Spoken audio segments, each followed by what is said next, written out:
Okay, welcome guys. आज जो है हम स्टार्ट करने वाला है हमारा new chapter principle of inheritance and variation.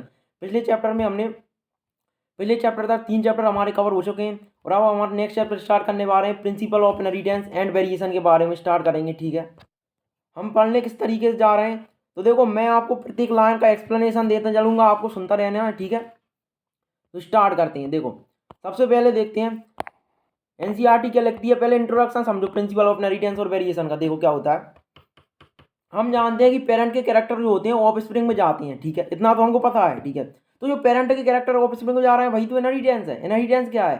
जब पेरेंट के कैरेक्टर ऑफ स्प्रिंग में ट्रांसफर होते हैं, उसी प्रोसेस को हम क्या कहते हैं? इनहेरिटेंस कहते हैं। और इनहेरिटेंस की स्टडी को ही क्या कहते हैं? जेनेटिक्स कहते हैं। अब हमको पता है कि सारे के सारे कैरेक्टर जो होते हैं, ऑल कैरेक्टर थोड़ी ना पेरेंट से ट्रांसमिट होते हैं ऑफ स्प्रिंग के अंदर, तो कुछ कैरेक्टर ही ट्रांसफर होते हैं ऑफ स्प्रिंग के अंदर। ठीक है, तो जो चेंजेस आती हैं उन्हीं को हम वेरिएशन कहते हैं।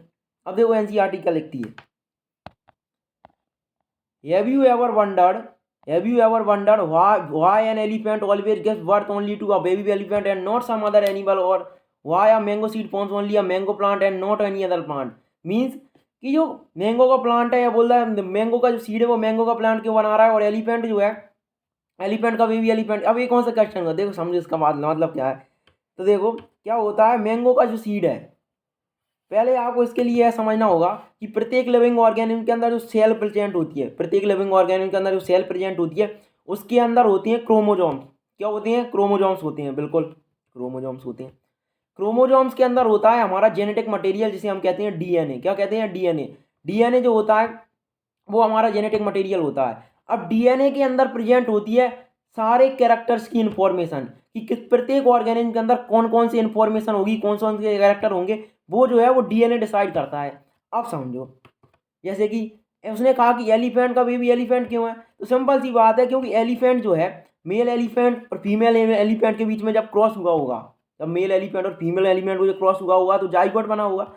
अब जो जाइगोट बना होगा उसके अंदर जेनेटिक मटेरियल कहाँ से आया? एलिफेंट से आया। तो जब एलिफेंट का जेनेटिक मटेरियल है, इसलिए वो एलिफेंट होता है। और अगर अपन समझें कि मैंगो का सीड से मैंगो का प्लांट क्यों बनता है, क्योंकि जो मैंगो का सीड बना है वो कब बना है? जब सेक्सुअल रिप्रोडक्शन हुआ होगा एक मेल पार्ट ऑफ प्लांट के अंदर और एक फीमेल पार्ट ऑफ प्लांट के अंदर। तो उसके दौरान जो जाइगोट बना होगा या एम्ब्रियो बना होगा, उसी से तो आगे जाके मैंगो का प्लांट बनेगा, उसी से तो आगे जाके मैंगो का प्लांट बनेगा। अब मैंगो के प्लांट के अंदर जो जेनेटिक मटेरियल है वो किससे आया है? मैंगो की सीड से आया है। और वो कहाँ से आया है? मैंगो के प्लांट से आया है। तो इसलिए वो है मैंगो का प्लांट जाके बनता है, आगे जाके मैंगो का प्लांट का फॉर्मेशन करता है। बिल्कुल। Given that they do are the offspring identical to their parent, or do they show differences in some of their characteristics? Have you ever wondered why siblings sometimes look similar to each other? अब यहाँ पर sibling का concept आ गया है। देखो, sibling कभी कभार similar दिखते हैं, ठीक है, why are sometimes similar to each other, और कभी कभी डिफरेंस भी देखने को मिलते हैं। अब देखो, सिबलिंग जो होते हैं वो सिमिलर भी हो सकते हैं, डिसिमिलर यानी कैरेक्टर्स भी आते हैं। अब देखो वेरिएशन आते हैं ना, इसका रीजन क्या है? इसका रीजन है वेरिएशन। क्योंकि जब पेरेंट के कैरेक्टर ट्रांसमिट हो रहे होते हैं ऑफ स्प्रिंग के अंदर, तो हमेशा ऑल कैरेक्टर ट्रांसमिट नहीं होते, कुछ वेरिएशंस भी आते हैं। वही वेरिएशन को हम इस चैप्टर के अंदर डील करने वाले हैं। और आगे देखो एनसीईआरटी क्या लिखती है। एनसीईआरटी लिखती है आगे, दीज एंड सबरल। देखो, these and several these and several related question are dealt with scientifically in a branch of biology known as genetics। तो जेनेटिक्स क्या है? इनहेरिटेंस की जो स्टडी है उसी को अपन क्या बोल रहे हैं? जेनेटिक्स बोल रहे हैं। ठीक है, आगे बढ़ते हैं। This subject deals with the inheritance as well as the variation of character from parent to offspring. Parent से कैरेक्टर ऑफस्प्रिंग के अंदर कैसे जा रहे हैं, है ना, माता पिता के कैरेक्टर जो है वो संतान के अंदर कैसे जा रहे हैं, वही तो हमारी क्या है? इनहेरिटेंस है। और उसी के अध्ययन को हम क्या कह रहे हैं? जेनेटिक्स कह रहे हैं। बिल्कुल। Inheritance is the process by which character are passed on from parent to progeny. फिर जिस प्रोसेस के द्वारा पेरेंट के जो कैरेक्टर है वो प्रोजेनी के अंदर ट्रांसफर हो, उसी को हम क्या कहते हैं? इनहेरिटेंस कहते हैं। It is the basis of heredity होती है ऑन फ्रॉम प्रोजेनी टू, ध्यान रखना। Variation is the degree. अब वेरिएशन क्या है? तो वेरिएशन क्या है? एक डिग्री डिसिमिलिटी जो पेरेंट और ऑफस्प्रिंग के अंदर प्रेजेंट होती है। हमारे जो पेरेंट्स हैं और हमारे जो पेरेंट्स हैं और हम उनकी ऑफस्प्रिंग है, तो हमारे के अंदर जो और पेरेंट्स के अंदर जो थोड़े बहुत डिसिमिलर कैरेक्टर्स आ जाते हैं, उसी को हम क्या कहते हैं? वेरिएशन कहते हैं। ठीक है, और वेरिएशन जो होता है वो नेसेसरी होता है सर्वाइवल के लिए, उसे हम आगे देखेंगे। ठीक है, अब human knew from early 8000 to 1000 BC. ध्यान रखना, ह्यूमन जो है वो 8000 से लेके 1000 बीसी से पहले से जानता है। मतलब क्या जानता है? अब वो क्या जानता है? वो जानता है कि कैसे क्रॉस कराया जाता है। वो रिप्रोडक्शन के बारे में जानता है, पर वो प्रोसेस के बारे में नहीं जानता। जो ह्यूमन पहले का था उसे प्रोसेस के बारे में पता था, पर वो कैरेक्टर इनहेरिट कैसे होते हैं उसे इतना पता है कि पेरेंट के कैरेक्टर ऑफस्प्रिंग में जाते हैं, पर उसे यह पता नहीं है कि क्यों जाती हैं, कैसे जाती हैं। ठीक है, उसके जाने के पीछे कारण क्या होता है, ठीक है, उन्हें कौन कंट्रोल करता है, जीन क्या होती है, क्रोमोजोम क्या होते हैं, वह उसे पता नहीं है, पर उसे वह पता है कि कैरेक्टर पेरेंट्स से ऑफस्प्रिंग के अंदर जाते हैं। ठीक है, कॉज ऑफ वेरिएशन जो थे वो हिडन थे in sexual reproduction, they exploited the variation. अब देखो क्या हुआ, समझना बात को। पहले क्या किया जाता था, अब देखो हम क्या चाहते हैं, अब हम इसका यूज करना चाहते हैं, उसी का वेरिएशन का यूज करके लोग फायदा उठाते हैं। कैसे उठाते हैं वो देखो, समझो। हम क्या चाहते हैं, हम चाहते हैं कि जो हमारी ऑफ स्प्रिंग बने उसके अंदर बेस्ट डिजायरेबल कैरेक्टर्स हों, बेस्ट डिजायरेबल कैरेक्टर्स होने चाहिए हमारी ऑफ स्प्रिंग के अंदर। तो प्रत्येक जो ऑर्गेनिक होती हैं, पेरेंट्स होती हैं, वो यही चाहते हैं कि उनकी जो ऑफ स्प्रिंग हो उनके अंदर बेस्ट डिजायरेबल कैरेक्टर्स मौजूद हों। अब बेस्ट डिजायरेबल कैरेक्टर कहाँ से आएंगे, जब पेरेंट्स के अंदर वो कैरेक्टर होंगे, जब उन पेरेंट्स के अंदर वो कैरेक्टर मौजूद होंगे। अब आगे लिखती है NCERT, they exploited the variation that were naturally present in the wild population of plant and animal to selectively breed and select for organism that possess desirable character. For example, though artificial selection and domestication from ancestral wild cow have well known Indian breeds. Example के लिए साहिवाल काऊ जो है पंजाब के अंदर। अब समझो इसका मतलब क्या है, देखो क्या होता है, हम किसी भी काऊ के अंदर क्या चाहते हैं, मिल्क चाहते हैं कि काऊ जो है वो अच्छा से अच्छा मिल्क दे, उसका क्वालिटी अच्छा हो, उसके अंदर जो है न्यूट्रिएंट्स ज़्यादा मिलते हों। ठीक है, अच्छे क्वालिटी का दूध दे और क्वांटिटी में भी दे, वो चाहते हैं हम। अब वो कैरेक्टर कहाँ से आए होंगे, उसके पेरेंट्स से आए होंगे। पेरेंट्स से यानी कि मेल, जैसे कि हम या बोल दो बैल बोल दो, और गाय काऊ यानी गाय। अब उन दोनों के बीच में जब क्रॉस हुआ होगा तभी तो काऊ बनी होगी, है ना। यदि काऊ पैदा होगी तो उसी के अंदर कैरेक्टर आया होगा। अब साहिवाल काऊ को पैदा करने का पीछे का रीजन क्या था, रीजन यह था कि हम चाहते थे कि गाय है वो ज़्यादा से ज़्यादा दूध दे। ठीक है, तो हमने ऐसे पेरेंट के साथ क्रॉस कराया, इसको प्रोड्यूस करने के लिए ऐसे पेरेंट्स के साथ क्रॉस कराया जो ज़्यादा दूध भी देते थे और ज़्यादा ताकतवर भी थे, तो साहिवाल काऊ बनाई गई पंजाब के अंदर। ठीक है, we must however recognize that enough of our ancestors knew about the inheritance of character and variation. They had very little idea about scientific basis. वे यह जानते थे कि पेरेंट के कैरेक्टर ट्रांसमिट होते हैं ऑफ स्प्रिंग के अंदर, पर वो क्यों होती हैं, कैसे होते हैं, किस प्रोसेस के द्वारा होती हैं, उसके बारे में उनको जानकारी नहीं थी। ठीक है, अब हम पढ़ने जा रहे हैं मेंडल्स लॉ ऑफ इनहेरिटेंस क्या कह रहा है। देखो सबसे पहले जो साइंटिस्ट आए वो थे मेंडल भाई साहब, और मेंडल भाई साहब ने एकदम जबरदस्त जादू स्टाइल के अंदर एक्सपेरिमेंट किए थे, और उन्हीं एक्सपेरिमेंट के ऊपर वो जेनेटिक्स की नींव बना के गए, फाउंडेशन सेट करके गए थे। ठीक है, अब मेंडल साइंटिस्ट तो थे, उन्होंने एक्सपेरिमेंट करे थे गार्डन पी प्लांट के ऊपर, जो मटर खाते हैं हम उसके ऊपर उन्होंने एक्सपेरिमेंट कर दिया, और उसी के द्वारा उन्होंने हमने इनहेरिटेंस समझाया। अब उन्होंने कुछ सबसे पहले उन्होंने क्या किया, उन्होंने कुछ एक्सपेरिमेंट करे, क्या करे, कुछ एक्सपेरिमेंट करे, फिर एक्सपेरिमेंट को एनालाइज किया, उस एनालाइज को ऑब्जर्व किया, और फिर ऑब्जर्व के बेसिस पे कुछ लॉज दिए। उन्हीं लॉज को हम पढ़ने वाले हैं। क्या बोला मैंने, मेंडल साहब थे जो उन्होंने एक्सपेरिमेंट किए, उन एक्सपेरिमेंटल डाटा के बेस पे उन्होंने कुछ लॉ दिए, और उन्हीं लॉ को हमको समझना है। ठीक है, तो it was during the mid 19th century that headway was made in the understanding of inheritance. ठीक है, तो 19th सेंचुरी के दौरान एक मोड़ आता है, एक क्योंकि ग्रीगोर मेंडल आता है, एक मोड़ आता है क्योंकि ग्रीगोर मेंडल आता है। Conducted hybridization experiment on garden pea for 7 year तक। मेंडल ने 7 साल तक काम किया था, किसके ऊपर, गार्डन पी प्लांट के ऊपर, उसके ऊपर बहुत सारे एक्सपेरिमेंट किए गए थे। ठीक है, and proposed the law of inheritance in living organism during Mendel investigation into inheritance pattern. It was for the first time that statically analysis and method. अब समझो बात को, जो हमारे जो मेंडल साइंटिस्ट थे ना, वो कोई नॉर्मल व्यक्ति नहीं थे, वो मैथमेटिशियन थे, और उन्होंने बायोलॉजी के अंदर मैथमेटिक्स लगाई थी। ठीक है, तो मेंडल जो थे वो पहले व्यक्ति थे जो जिसने बायोलॉजी के अंदर मैथमेटिक्स लगा दी, उन्होंने एक मैथमेटिक्स की अप्रोच दी। उसी के कारण जो है इतना ज़्यादा डाटा जो उन्होंने एक्सपेरिमेंट के थ्रू रिकॉग्नाइज किया था उसको एनालाइज कर पाए थे वो। ठीक है ना, समझ में आ रहा है ना। हाँ, पर apply to problems in biology ये जो एक्सपेरिमेंट है लार्ज सैम्पलिंग साइज। अब उनकी खासियत समझो, और उनको ये भी समझो कि उन्होंने गार्डन पी प्लांट के ऊपर स्टडी क्यों करी। सुनो, उन्होंने गार्डन पी प्लांट के ऊपर स्टडी इसलिए करी क्योंकि यह जो प्लांट होता है एनुअल प्लांट होता है। अब एनुअल प्लांट से क्या मतलब है, देखो एनुअल प्लांट से यह मतलब है कि इसको कभी भी ग्रो कराया जा सकता है। जब कभी भी ग्रो कराया जा सकता है तो ईजी रहेगा। उनको तो 7 साल तक एक्सपेरिमेंट लगातार किया है, सीजन तो लगातार बदल रहे हैं, सीजन जो है वो तो लगातार बदल रहे हैं, पर उनको तो एक्सपेरिमेंट लगातार करना था ना, ठीक है। तो इसलिए उन्होंने एक ऐसा प्लांट चुना जिसके अंदर एनुअल वेरिएशन हो, साथ के साथ इसके अंदर क्वालिटेटिव कैरेक्टर प्रेजेंट होती हैं, कंट्रास्टिंग ट्रेड प्रेजेंट होती हैं। अब पहले ट्रेड समझो, कैरेक्टर समझो कैरेक्टर क्या होता है। कैरेक्टर मीन्स हम क्या है, हम ग्रुप ऑफ कैरेक्टर ही तो हैं। प्रत्येक कैरेक्टर हम देख रहे हैं, आई मैंने बोला एलिफेंट, तो एलिफेंट क्या, एक बड़ा सा एनिमल, मैंने क्या विजुअलाइज करा, एक बड़ा सा एनिमल, इसके 4 पैर हैं, 2 लॉन्ग टीथ दिख रहे हैं, हमारे को ट्रंक दिख रही है। तो हम क्या है, ग्रुप ऑफ कैरेक्टर हैं। जैसे ही हम विजुअलाइज करते हैं हमको ग्रुप ऑफ कैरेक्टर दिख जाते हैं। मैंने बोला डियर, तो तुमने क्या विजुअलाइज किया, मैंने जैसे ही बोला डियर, आपने क्या विजुअलाइज किया, आपने एक डियर देखा होगा जिसके 4 पैर होंगे, लेग्स होंगे, हर्बीवोर होगा वो। तो उसी वजह से कैरेक्टर के बेसिस पे हम डिस्क्राइब कर रहे हैं किसी ऑर्गेनिज्म। हम सब ऑर्गेनिज्म जो है वो कैरेक्टर की तो ग्रुप है, समझ रहे हो, ठीक है। तो which have greater credibility to the data and he collected, also the confirmation of interferences from experiment or successive generation of his test plant proved that his result pointed to general rule of inheritance and rather than being unsubstantiated idea। ध्यान रखना, Mendel ने कुछ तुक्के नहीं मारे थे। जो Mendel के लॉ हम पढ़ते हैं, लॉ ऑफ डोमिनेंस आगे पढ़ेंगे, law of segregation, law of independent, वो तुक्के पे नहीं मिले हैं, वो सब उसने एक्सपेरिमेंटल डाटा से एनालाइज किया है, और उसको हम भी समझेंगे, देखना तुम। Mendel investigated character in the garden pea plant that were manifested to opposing trait, ठीक है। अब कैरेक्टर क्या होते हैं पहले उनको समझो। कैरेक्टर क्या होते हैं, कैरेक्टर यानी कि खासियत। प्रत्येक ऑर्गेनिज्म की कुछ ना कुछ खासियत होती है, और प्रत्येक ऑर्गेनिज्म के अंदर जो कैरेक्टर होते हैं उन्हीं को हम खासियत बोलते हैं। जैसे कि प्लांट के अंदर देखो, खासियत की बात करते हैं हम, जैसे मैंने बोला हाइट, हाइट क्या एक खासियत है। अब उसके फॉर्म्स हो सकते हैं, जैसे टॉल हाइट है, ड्वार्फ हाइट है, ठीक है। कलर क्या है, हाइट है। जैसे एक सीड का कलर बोल दो, सीड का कलर, जैसे मैंने बोला सीड का कलर, तो सीड का जो कलर है वो उसकी खासियत है, वो खासियत बता रहा है कि वो येलो है या ग्रीन है। तो किसी भी खासियत को अपन क्या बोल रहे हैं, किसी भी फ्यूचर को अपन बोल रहे हैं कैरेक्टर, ठीक है। अब कैरेक्टर के भी फॉर्म्स होते हैं, और उन्हीं कैरेक्टर के फॉर्म्स को हम क्या बोल देते हैं, ट्रेट्स बोल देते हैं। उन्हीं कैरेक्टर्स के जो फॉर्म होते हैं उन्हीं को हम क्या बोल देते हैं, ट्रेट्स नाम दे देते हैं। जैसे कि मैंने बोला सीड का कलर, तो सीड के कलर में क्या हो सकता है, येलो हो सकता है, ग्रीन हो सकता है। अभी देखेंगे सीड का कलर होता है प्लांट के अंदर, मटर का जो प्लांट का होता है तो सीड होता है, उसका या तो येलो कलर होता है या ग्रीन कलर होता है। तो येलो कलर होना उसका एक खासियत है, ग्रीन कलर होना उसका एक खासियत है। इन्हीं को हम क्या बोलते हैं, ट्रेट्स बोलते हैं। आई का ब्राउन कलर होना, ठीक है ना, ब्लैक कलर होना, ये क्या है, खासियत है, ठीक है ना।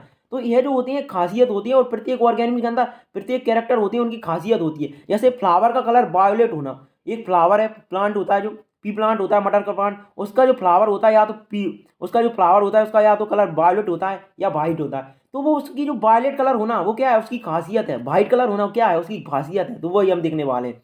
तो Mendel investigated character in the garden pea plant that were manifested as two opposing trait. Example के लिए टॉल और डॉर प्लांट। अब देखो टॉल और डॉर प्लांट क्या है, दोनों के दोनों ट्रेट हैं, ठीक है। एक टॉल ट्रेट होना, डॉर खासियत बता रहे हैं, येलो और ग्रीन सी खासियत बता रहे हैं। This allowed him to set up a basic framework. यहाँ से नीम वर्क, यहाँ से एक नींव का काम किया, यहाँ से एक फाउंडेशन बनाया मेंडल ने।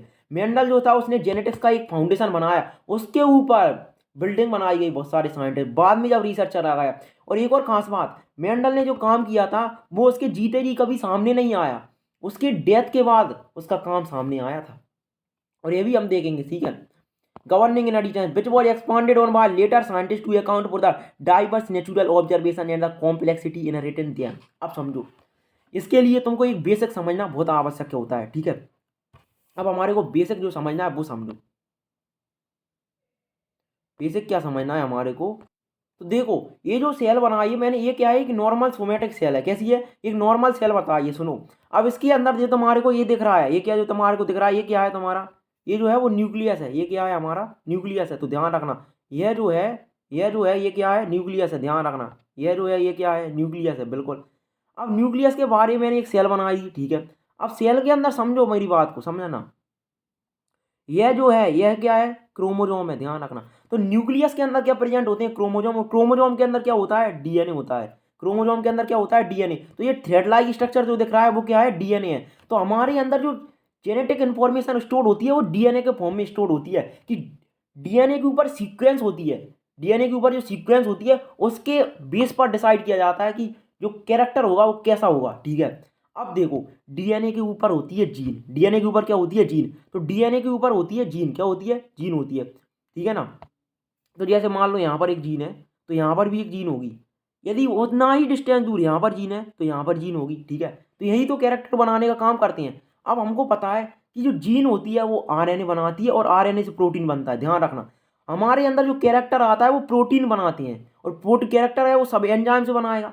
सबस्ट्रेट जब प्रोडक्ट के अंदर कन्वर्ट होता है वो एंजाइम की मदद से होता है, और वो कौन बनाने वाला है, वो प्रोटीन से बनेगा, और प्रोटीन कौन बनाएगा, आरएनए, आरएनए कौन बन जाएगा, डीएनए बनाएगा। तो सारी की जो सारी इन्फॉर्मेशन है वो डीएनए में स्टोर होती है, और क्या बोल दो, जीन, जीन के अंदर प्रेजेंट होती है। तो जीन जो होती है वो यूनिट ऑफ इनहेरिटेंस होती है, ठीक है। अब क्या होगा, ये जो तुम्हारे को जीन दिख रही है, यह तो तुम्हारे को, यह क्या है, जीन है, यह जो है वो क्या है, जीन है, ठीक है। तो यह जो जीन होती है, यह जो जीन होती है वो जो होती है वो आरएनए बनाती है, और उस आरएनए से प्रोटीन बनता है, उसी कारण कैरेक्टर आते हैं। जो टॉल है, किसी का कोई प्लांट टॉल है, ड्वार्फ है, सीड का कलर ग्रीन है, येलो है, ये सब कौन डिसाइड करता है, यह जीन डिसाइड करती है, ठीक है। अब जीन के जो फॉर्म होते हैं उन्हें हम अलील कहते हैं। जैसे ये दो क्रोमोजोम दिख रहे हैं, अब ये दोनों क्रोमोजोम जो है वो होमोलॉगस क्रोमोजोम है। कैसे क्रोमोजोम है, होमोलॉगस क्रोमोजोम। यदि ये दोनों के दोनों होमोलॉगस क्रोमोजोम यानी सेट है, इनका एक सेट होता है। हम जानते हैं हमारे अंदर 46 क्रोमोजोम होते हैं, तो हमारे अंदर क्या होता है, 23 का सेट होता है, 23 और 23 का क्या होता है, सेट होता है। अब दोनों के सेट के अंदर जो क्रोमोजोम होते हैं, इस सेट का क्रोमोजोम, इस सेट का जो क्रोमोजोम होता है, इस सेट के क्रोमोजोम के अंदर जीन सेम होती है। यदि यहाँ पर एक जीन प्रेजेंट है तो वही जीन यहाँ पर प्रेजेंट होगी। यहाँ पर हाइट की जीन है तो यहीं पर हाइट की जीन प्रेजेंट होगी, ठीक है। तो इतना समझ में आया, बस वही बात है। अब सुनो, अब उसके अंदर भी क्या होती है, डोमिनेंट और रिसेसिव हमारे को देखने को मिलते हैं, वो हम बात करेंगे अभी, देखो।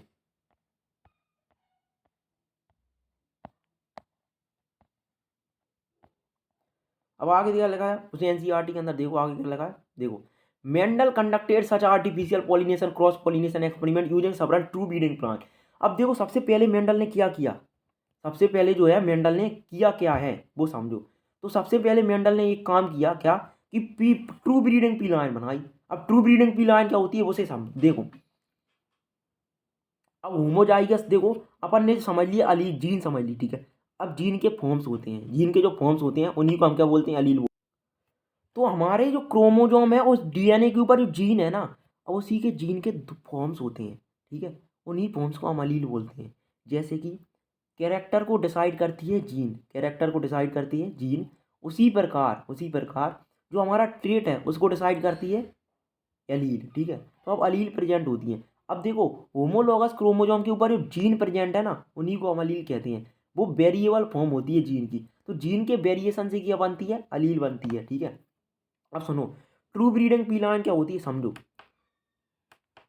अब देखो, अलील जो होती है ना, उनके कॉम्बिनेशन हो सकती हैं, कैसे कि एक डोमिनेंट और रिसेसिव को समझो यार, बोलो कैपिटल टी। यदि मैंने कैपिटल टी, अलील का टाइप सेम है, जैसे कैपिटल टी दोनों जो है वो 12 को दर्शा रहे हैं। देखो, कैपिटल टी जो है वो 12 को रिप्रेजेंट करता है, और स्मॉल टी जो होता है वो डॉर्फ को रिप्रेजेंट करता है, ध्यान रख। कैपिटल टी मतलब क्या है, वह अलील जो कि प्लांट को 12 बनाना चाहता है, और स्मॉल टी क्या है, जो डॉर्फ बनाएगा, ठीक है। अब कैपिटल टी का मतलब क्या है, दोनों के दोनों जो अलील हैं वो कैसा करेंगे, प्लांट की हाइट को बढ़ाने का काम करेंगे। तो यदि प्लांट की हाइट को ग्रोथ कराने का काम करेंगे तो उनके अंदर कैपिटल टी पहले के जो अलील है उस पर भी कैपिटल टी है, दूसरा जो अलील है उस पर भी कैपिटल टी है, ठीक है।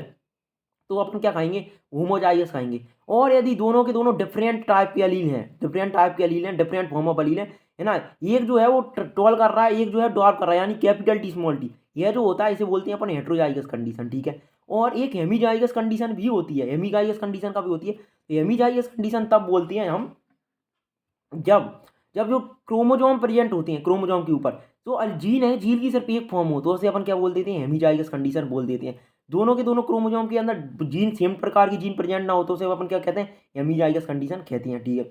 अब मेंडल ने क्या किया था, ट्रू ब्रीडिंग पीलाइन ली थी, क्या ली थी, ट्रू ब्रीडिंग पीलाइन। अब ट्रू ब्रीडिंग पीलाइन के मतलब कैपिटल टी टी ले ली और स्मॉल टी टी ले ली। अब उन दोनों का क्रॉस कराया, सुनना, ठीक है। अब सुनो, Mendel conducted such artificial pollination cross pollination. अब सुनो, क्रॉस पॉलिनेशन और सेल्फ पॉलिनेशन क्या होता है समझो।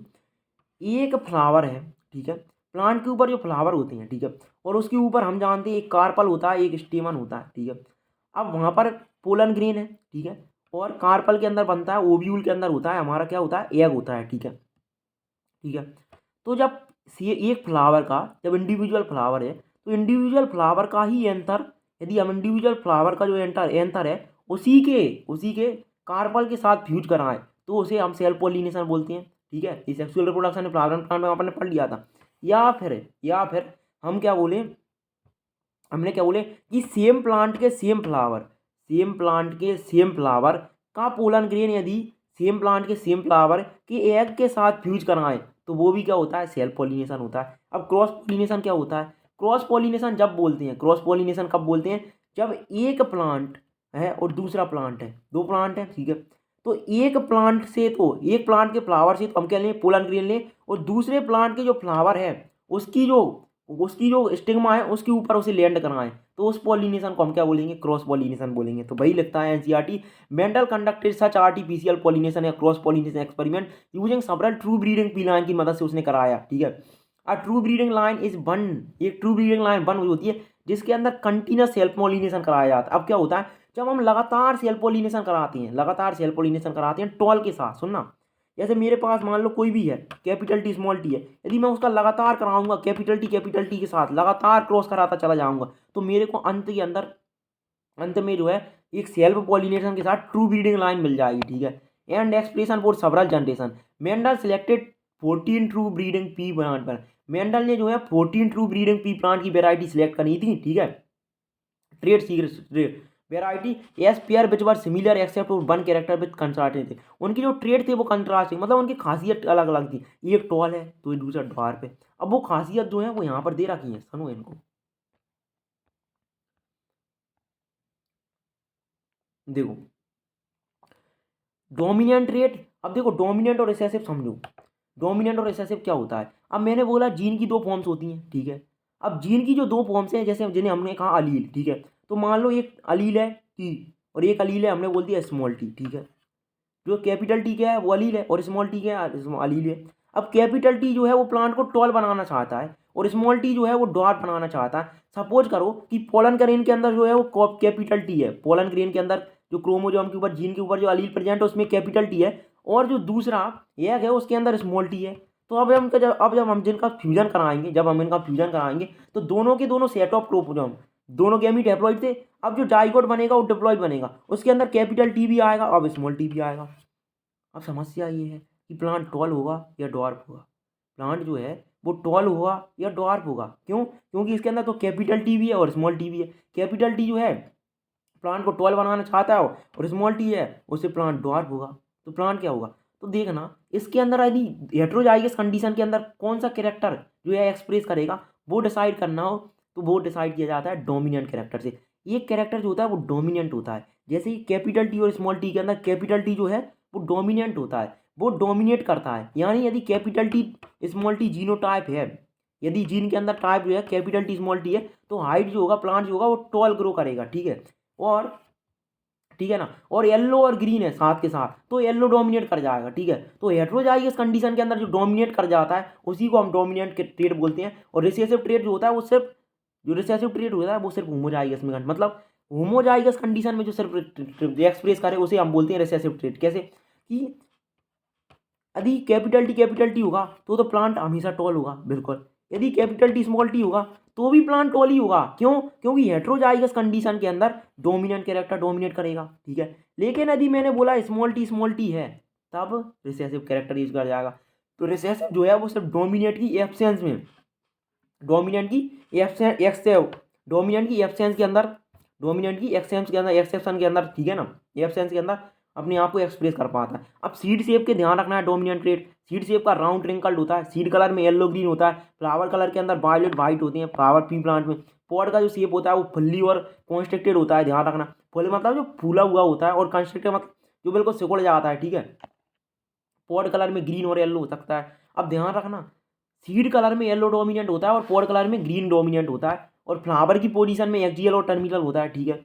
और स्टेम की जो हाइट होती है, स्टेम की जो हाइट होती है वो टॉल भी हो सकती है और डॉर्फ भी हो सकती है। अब इन्हीं को मेंडल ने क्रॉस कराया। मेंडल ने क्या कराया, दो प्लांट के अंदर एक प्लांट लिया दूसरे प्लांट के साथ क्रॉस कराया, एक प्लांट का खुद के साथ क्रॉस कराया, है ना, सेम प्लांट सेम फ्लावर का सेम फ्लावर के साथ क्रॉस कराया। उनसे जो सीड बने उनको उसने जब ग्रो कराया, उनसे जो सीड बने उनसे जो ग्रो कराया, उससे ऊपर से जो उनसे जो एनालिसिस हुआ उसी को उसने लॉ दिए थे, ठीक है।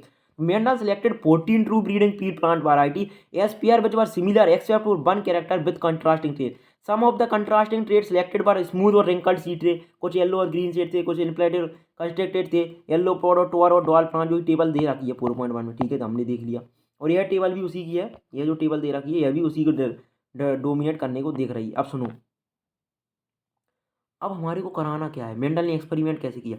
मेंडल ने एक्सपेरिमेंट इस प्रकार से किया कि उन्होंने ट्रू ब्रीडिंग पिलान बना ली थी, उन्होंने जो है ट्रू ब्रीडिंग लाइन बना ली थी, ठीक है।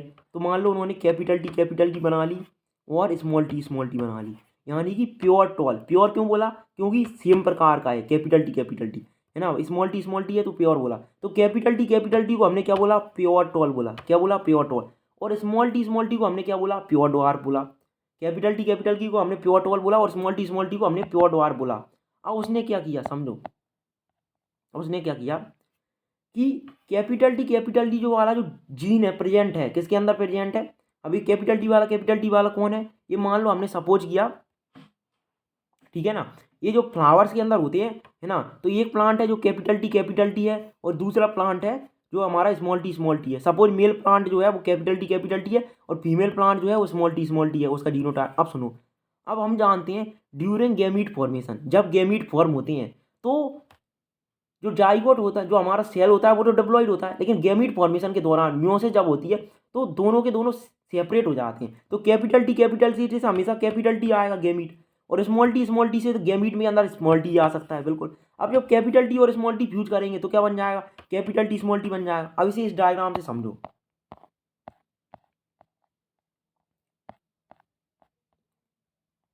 देखो, समझो बात को। ये जो प्लांट दिखा रखा है ये है टॉल प्लांट। अब टॉल प्लांट है ना, तो टॉल प्लांट तो कैपिटल टी भी हो सकता है और कैपिटल टी स्मॉल टी भी हो सकता है कि नहीं? क्योंकि डोमिनेंट जो होता है वो हमेशा एक्सप्रेस करता है, डोमिनेंट जो होता है वो हमेशा एक्सप्रेस करता है, चाहे हेट्रोजाइगस कंडीशन हो चाहे होमोजाइगस कंडीशन हो। तो होमोजाइगस कंडीशन कैपिटल टी हो सकता है और कैपिटल टी स्मॉल टी हो सकता है। अगर हम डॉट की बात करें तो स्मॉल टी होगा। क्यों? क्योंकि जो रिसेसिव कैरेक्टर होता है वो सिर्फ होमोजाइगस कंडीशन के अंदर एक्सप्रेस करता है। अब देखो, गैमीट जो है कैपिटल टी में से जब गैमीट फॉर्मेशन होगा तो जो जो दो कैपिटल टी किसके ऊपर प्रेजेंट है, वो मैंने जो क्रोमोजोम बताया था ना, मतलब सेल के अंदर सेट ऑफ क्रोमोजोम होते हैं दो, एक प्रत्येक क्रोमोजोम के ऊपर जीन होती है, जीन के ऊपर अलील होता है, ठीक है, जीन को ही अपन अलील बोलते हैं, ठीक है। तो ये कैपिटल टी क्या है? अलील है, जो एक और कैपिटल टी की अलील है। अब जो दोनों के दोनों सेल डिवाइड करेंगी तो दो सेल जो बनेंगी, दो न्यूक्लियस के अंदर, एक प्रत्येक न्यूक्लियस के अंदर एक एक क्रोमोजोम जाएगा। जब एक एक क्रोमोजोम जाएगा तो अलील भी एक एक जाएगी, तो गैमीट बनेंगे। गैमीट में कैपिटल टी आएगा और डॉट में स्मॉल टी आएगा। और जब हम इनका क्रॉस बनाएंगे ना तो F1 प्रोडी में सारे के सारे कैपिटल टी स्मॉल टी होंगे। और कैपिटल टी स्मॉल टी में कौन बनेगा? टॉल बनेगा या डॉट बनेगा? सारे टॉल बनेंगे। टॉल क्यों बनेंगे? क्योंकि हेट्रोजाइगस कंडीशन के अंदर डोमिनेंट जो होता है वो एक्सप्रेस करता है। फिर हमने क्या करा, इसका सेल्फिंग करा दिया। सेल्फिंग मतलब क्या होता है? एक जो प्लांट है उसी का उसी के साथ क्रॉस करा देना। एक जो प्लांट है उसकी उसी जीनोटाइप का एक और प्लांट के साथ क्रॉस करा दिया। तो अब देखो यहाँ से जो जो हमारे को यहाँ से जो गैमीट देखने को मिले वो कैपिटल टी स्मॉल टी देखने को मिले और यहाँ से भी कैपिटल टी स्मॉल टी देखने को मिले, ठीक है। अब जब हमने इनके साथ क्रॉस कराया, तो अब देखो हमको कॉम्बिनेशन बनाने, कैपिटल टी, ठीक है, कैपिटल टी स्मॉल टी, ठीक है, स्मॉल टी और कैपिटल स्मॉल टी में देखने को मिल सकता है। अब इसके अंदर तीन प्लांट जो हैं वो तो टॉल है, कैपिटल टी भी टॉल है, कैपिटल टी स्मॉल टी भी टॉल है, तो तीन प्लांट तो टॉल निकले और एक प्लांट कैसा निकला? डॉट पे निकला। तो इसी को अपन बोलते हैं 3:1 रेशियो। अभी इसको दोबारा देखेंगे अपन, देखो,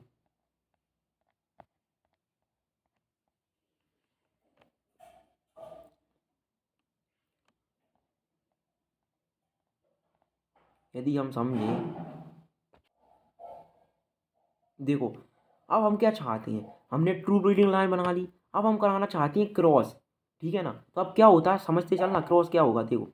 अब हम जानते हैं ये पेटल है, ये स्टिग्मा है और ये एंथर लेवल कर रखा है डायग्राम में, स्टेमन है, कार्पल है। अब हमको पता है पोलन ग्रेन कहाँ बनता है? एंथर के अंदर बनेगा, और जो एग है वो कहाँ बनेगा? ओव्यूल के अंदर बनेगा, ठीक है।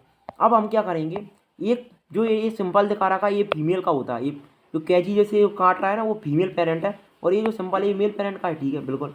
अब हम क्या करेंगे कि मेल पेरेंट से पोलन ग्रेन का ट्रांसफर करेंगे फीमेल पेरेंट के अंदर, मेल पेरेंट से ट्रांसफर करेंगे फीमेल पार्ट के अंदर, ठीक है। तो यहाँ से हम एंथर में से क्या लेंगे? पोलन ग्रेन, और उन पोलन ग्रेन को डस्ट कर देंगे जो फीमेल पेरेंट की ओवरी है। तो जिसके कारण क्या होगा, अब उसके कारण बनेगा जाइगोट, और जाइगोट से क्या बन जाएगा? जाइगोट से बनेगा एम्ब्रियो, और फिर क्या बन जाएगा? सीड बन जाएगा। अब जब उन सीड को हमने ग्रो करा तो सारे के सारे जो प्लांट निकले वो टॉल निकले। अब यह क्या दर्शाता है वो समझो, देखो क्या लिखा हुआ है, क्या लिखा है? इनहेरिटेंस ऑफ वन जीन को हम समझ रहे हैं, किसको समझ रहे हैं? इनहेरिटेंस ऑफ वन जीन को। तो let us take the example of one such hybridization experiment carried out by Mendel ने जो किया था, very close tall and dwarf pea plant, जहाँ उसने टॉल और ड्वार्फ पी प्लांट को क्रॉस कराया था to study the inheritance of one gene, एक जीन की इनहेरिटेंस को स्टडी करने के लिए। He collected the seed produced as a result of this cross, grew them to generate plant of the first hybrid generation. This generation is called filial one progeny और F1 generation.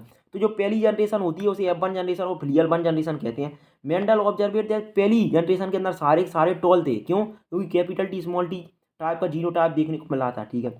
Mendel observed that all F1 progeny plants but tall थे like one of its parent, none were dwarf, कोई भी dwarf नहीं था।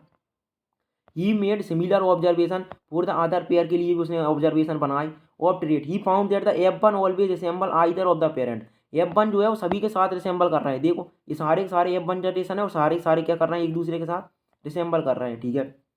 ही found that F1 always resemble either of the parent and that the trait of the ना and that the trait of the other parent was not seen in them, other parent का trait नहीं देखने को मिला। मतलब जो पहला plant बना था वो टॉल बना था। कैसा बना था? टॉल बना था। मतलब सारे प्लांट के यहाँ टॉल हैं, लेकिन जो पेरेंट था, पेरेंट के अंदर एक ही टॉल था, दूसरा तो ड्वार्फ था।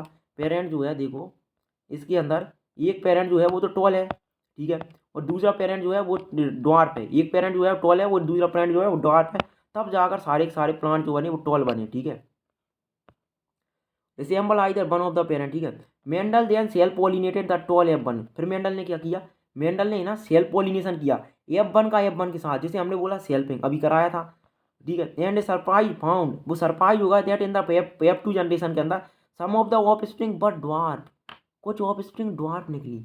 अभी ड्वार्फ क्यों हुई? यह जनरेशन जो है वो ड्वार्फ क्यों हुई? कुछ प्लांट जो थे वो ड्वार्फ क्यों आए? देखो हमने दिखा भी रखा था यहाँ पर, देखो यहाँ पर जब उसने पहले एक टॉल प्लांट और ड्वार्फ प्लांट का क्रॉस कराया, मेंडल ने जब एक टॉल प्लांट और ड्वार्फ प्लांट का जब क्रॉस कराया तो उसको सारे जो प्लांट मिले जनरेशन के अंदर वो टॉल मिले, लेकिन जब उसने उन दोनों के बीच में क्रॉस कराया तो ड्वार्फ मिल गया। अब पेरेंट जो टॉल है तो यहाँ पर ड्वार्फ कैसे आया? तो उसी का उसने लॉ दिया था, क्या? Law of segregation. ये जो है वो लॉ ऑफ सेग्रीगेशन के कारण आया है। अब उसे समझेंगे अभी अभी देखो। F1 generation was not expressed. The proportion of plant that were dwarf were 1/4, ध्यान रखना जो proportion प्लांट का मिला उसे ड्वार्फ प्लांट 1/4 मिले और 3/4 जो प्लांट थे F2 प्लांट पर टॉल थे। अब देखो क्या हुआ, the tall and dwarf traits were identical to their parental type and did not show any blending, show नहीं करते। That is all the offspring were either tall और ड्वार्फ, जो सारी ऑफ स्प्रिंग थी या तो वो टॉल थी या ड्वार्फ थी। None were in between height का कोई नहीं था, बीच का नहीं था कोई, या तो टॉल होगा या ड्वार्फ होगा। Similar result were obtained with the other, क्योंकि इसके अंदर ब्लेंडिंग नहीं होती। That he study only one of the parental trait was expressed in the F1 generation while at the F2 stage के अंदर 3। अब देखो ये रेशियो भी हम समझेंगे अभी, देखना। बेस्ड ऑन दीज ऑब्जर्वेशन, इन्हीं ऑब्जर्वेशन के बेसिस पर उसने मेंडल ने कुछ लॉ प्रपोज करे, ठीक है। Mendel propose that something was being stably pass down, ठीक है ना। मेंडल ने प्रपोज किया कि कुछ ना कुछ तो ऐसा है जो धीरे धीरे पास कर रहा है, तभी तो कुछ ना कुछ ऐसा है, तभी तो यहाँ पर जो ये ड्वार्फ प्लांट जो था, ये जो ड्वार्फ प्लांट था, ये वाला जो ड्वार्फ प्लांट था, इसी ड्वार्फ प्लांट के कारण तो यह प्लांट बाद में ड्वार्फ बना होगा, ठीक है ना। तो यह प्लांट ड्वार्फ क्यों हुआ? क्योंकि जो ऊपर का इसका जो पेरेंट था वो ड्वार्फ था। अब बीच में जो है ड्वार्फ गायब हो गया, वो क्यों गायब होगा उसे भी समझो। थे स्टेबली पास डाउन, अब वो स्टेबली पास डाउन क्या होता है अपन ने समझ लिया है। वो पास डाउन होता है डीएनए के अंदर जो जीन प्रेजेंट होती है वो पास डाउन होती है। Chromosomal material, genetic material pass down होता है from parent to offspring through the gamete over successive generation के दौरान। He called these thing factor, उसने इन्हीं को फैक्टर बोला जिन्हें हम आज जीन कहते हैं। Now we call them as gene, ठीक है। तो मेंडल जो कहता था, मेंडल जिसे फैक्टर कहता था वो हम आज जीन कहते हैं। Gene therefore are the unit of inheritance होती है। अब जीन को यूनिट ऑफ इनहेरिटेंस बोला क्यों? क्योंकि इनहेरिटेंस क्या होती है? पेरेंट के कैरेक्टर ऑफ स्प्रिंग में ट्रांसफर है, उसी को तो अपन इनहेरिटेंस बोलते हैं। और जीन के कारण ही यदि इनहेरिटेंस हो रही है तो उसे अपन unit of inheritance. They contain the information that is required to express a particular trait in an organism. Gene which code for a pair of contrasting trait are known as allele. अब देखो gene जो contrasting trait के लिए code करते हैं उन्हें हम अलील कहते हैं। जीन जो कंट्रास्टिंग ट्रेट के लिए कोड करते हैं उन्हें हम क्या कहते हैं? अलील कहते हैं, ठीक है।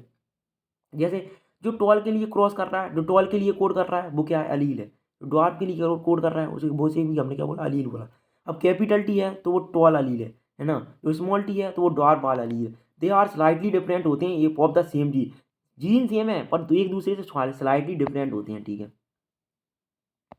अब देखो if we use alphabetical symbol for each, यदि प्रत्येक जीन के लिए हम अल्फ़ाबेटिकल सिंबल यूज करें तो हमको जानते हैं कि कैरेक्टर क्या करेगा। अब टॉल और ड्वार्फ प्लांट के अंदर जो डोमिनेंट वाला है उसे कैरेक्टर चुनते हैं। जैसे डोमिनेंट कौन है, टॉल, तो हम कैपिटल टी जो है डोमिनेंट को दिखाएंगे और रिसेसिव को स्मॉल टी से दिखाएंगे, वही लगाए। देखो is used for the trade expressed at the F1 stage and the small alphabet for the other trade. For example in case of the character of height, capital T is used for the tall trade के लिए और small T use किया जाएगा dwarf के लिए।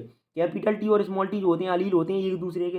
Hence and plant the pair of allele for height would be capital T capital T capital T और small T देखने को मिलेगा। Mendel also propose that in a true breeding tall और dwarf की variety the allelic pair of gene for height are, जो allelic pair gene होते हैं वो या तो होमोजाइगस होते हैं या हेट्रोजाइगस। मतलब होमोजाइगस मतलब सेम प्रकार का अलील है, कैपिटल टी सेम प्रकार का अलील है, स्मॉल टी सेम प्रकार का अलील है, ठीक है। और capital T small T are called genotype, इन्हीं को हमने क्या बोल दिया, जीनोटाइप बोल दिया of the plant. While the descriptive terms tall और ड्वार्फ जो है वो फिनोटाइप होता है, जो हमको बाहर से देखे वो फिनोटाइप होता है, और जो उसके जीन के अंदर जो सीक्वेंस है उसे हम क्या कहते हैं, जीनोटाइप कहते हैं। What then would be the phenotype of a plant had genotype capital T small T. अब जो कैपिटल टी स्मॉल टी है उसका फिनोटाइप क्या होगा, मान लिया कैपिटल टी का तो टॉल होगा, स्मॉल टी का ड्वार्फ होगा, लेकिन कैपिटल टी स्मॉल टी का क्या होगा, उसका भी टॉल होगा। क्यों, क्योंकि मेंडल कहता था कि जब हेट्रोजाइगस कंडीशन होती है, जब हेट्रोजाइगस कंडीशन होती है, दो डिफरेंट प्रकार के अलील प्रेजेंट होते हैं, जैसे कैपिटल टी स्मॉल टी के अंदर दो डिफरेंट प्रकार के अलील मौजूद हैं, उस कंडीशन के अंदर जो डोमिनेंट ट्रेट होता है या जो डोमिनेंट अलील होता है वो अपने आप को एक्सप्रेस करता है। यानी कैपिटल टी और स्मॉल टी के अंदर स्मॉल टी जो है वो एक्सप्रेस नहीं करेगा, ठीक है ना। स्मॉल टी जो होता है, देखो दो प्रकार के अलील होते हैं, एक होते हैं डोमिनेंट अलील, एक होते हैं रिसेसिव अलील। डोमिनेंट अलील वे अलील होते हैं जो हमेशा एक्सप्रेस करते हैं, चाहे होमोजाइगस कंडीशन हो या फिर हेट्रोजाइगस कंडीशन हो। लेकिन जो रिसेसिव ट्रेट होते हैं वो जो है सिर्फ होमोजाइगस कंडीशन के अंदर एक्सप्रेस करते हैं। S Mendel found the phenotype of the F1 heterozygote capital T small t to be exactly like the capital T parent in appearance. He proposed that in a pair of dissimilar factor, उसने propose किया कि जो pair होता है dissimilar factor का उसमें एक dominate करता है अदर को, ठीक है, and hence is called dominant factor कहते हैं। While the other factor recessive, ध्यान रखना डोमिनेंट फैक्टर कौन है, जो हमेशा एक्सप्रेस करे अपने आप को, और रिसेसिव फैक्टर कौन है, जो अपने आप को कभी कभार एक्सप्रेस करता है सिर्फ होमोजाइगस कंडीशन में। इन दिस केस जो कैपिटल टी है वो टॉलनेस के लिए रिप्रेजेंट करता है, स्मॉल टी जो है वो डार्कनेस के रिप्रेजेंट करता है। हम डोमिनेंट कैरेक्टर को इस कैपिटल लेटर से रिप्रेजेंट करते हैं और जो रिसेसिव होता है उसे स्मॉल टी से रिप्रेजेंट करते हैं, that is recessive. He observed identical behaviour of all the other characteristics. उसने फिर देखो क्या देखा, इट इज़ कन्वीनियंट, यह क्या है, कन्वीनियंट एंड लॉजिकल है to use the capital and lower case of an alphabetical symbol to remember this concept of dominance और रिसेसिव। डोमिनेंट कौन डोमिनेंट है और कौन रिसेसिव है, इसे याद रखने के लिए, इसे लंबे समय तक याद रखने के लिए ये यूजफुल है। जैसे मैंने लिखा कैपिटल टी, तो कैपिटल टी जो है वो कोई भी अलील हो कोई भी कैरेक्टर हो वह बता रहा है कि वो वह जो अलील है वो डोमिनेंट है, यानी वो हमेशा एक्सप्रेस होगी। और जो स्मॉल टी है वो बता रहा है कि वो जो स्मॉल टी है वो एक रिसेसिव अलील है, और रिसेसिव अलील जो होती है वो हमेशा सिर्फ होमोजाइगस कंडीशन के अंदर एक्सप्रेस होगी। तो वही लिखा है एनसीईआरटी ने, it is convenient and logical to use the capital and lower case of an alphabetical symbol to represent this concept of dominance and recessiveness, कि कौन डोमिनेंट है कौन रिसेसिव है। तो जो कैपिटल टी से रिप्रेजेंट किया जाता है वो डोमिनेंट होता है, और जो स्मॉल टी से रिप्रेजेंट किया जाता है वो रिसेसिव होता है, बिल्कुल।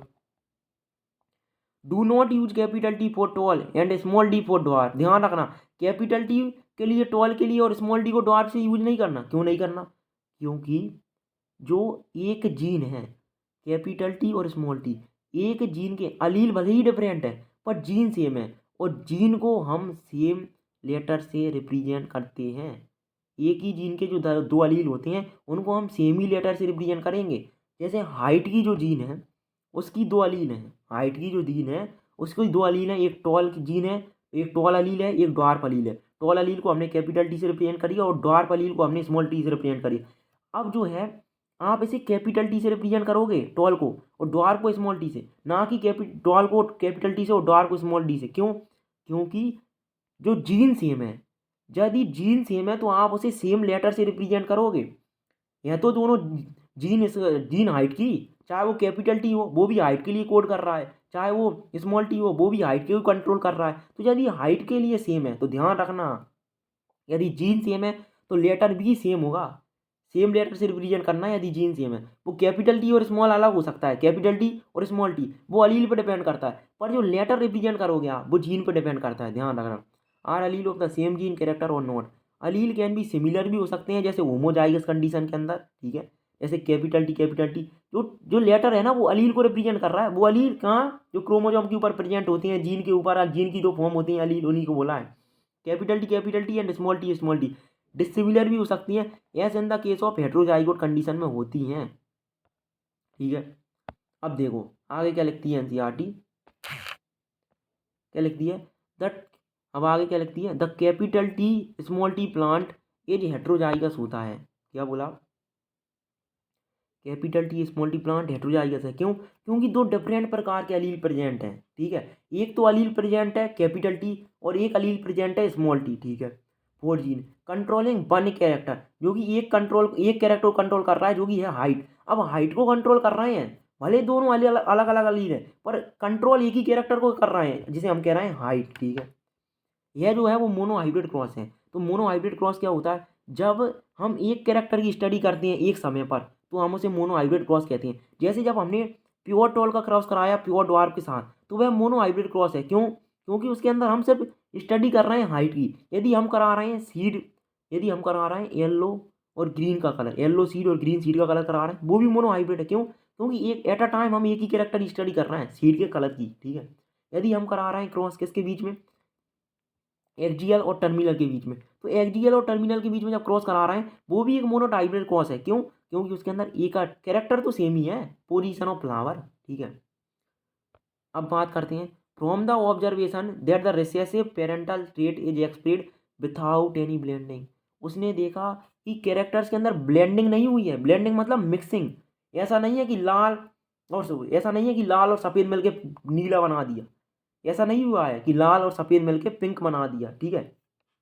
ऐसा नहीं हुआ, लाल होगा या तो सफ़ेद होगा, ठीक है, ऐसा बताया उसने, कोई भी ब्लेंडिंग नहीं होती। जैसे ऐसा नहीं होता कि तुमने एक प्लांट टॉल लिया एक प्लांट ड्वार्फ लिया, जब उन दोनों के बीच में क्रॉस बनाया तो बीच का बन गया, नहीं, बीच का नहीं बनेगा, या तो टॉल बनेगा या ड्वार्फ बनेगा। यदि दोनों के दोनों होमोजाइगस डोमिनेंट एक होमोजाइगस थे तो टॉल प्लांट आएगा प्रोजेनी में।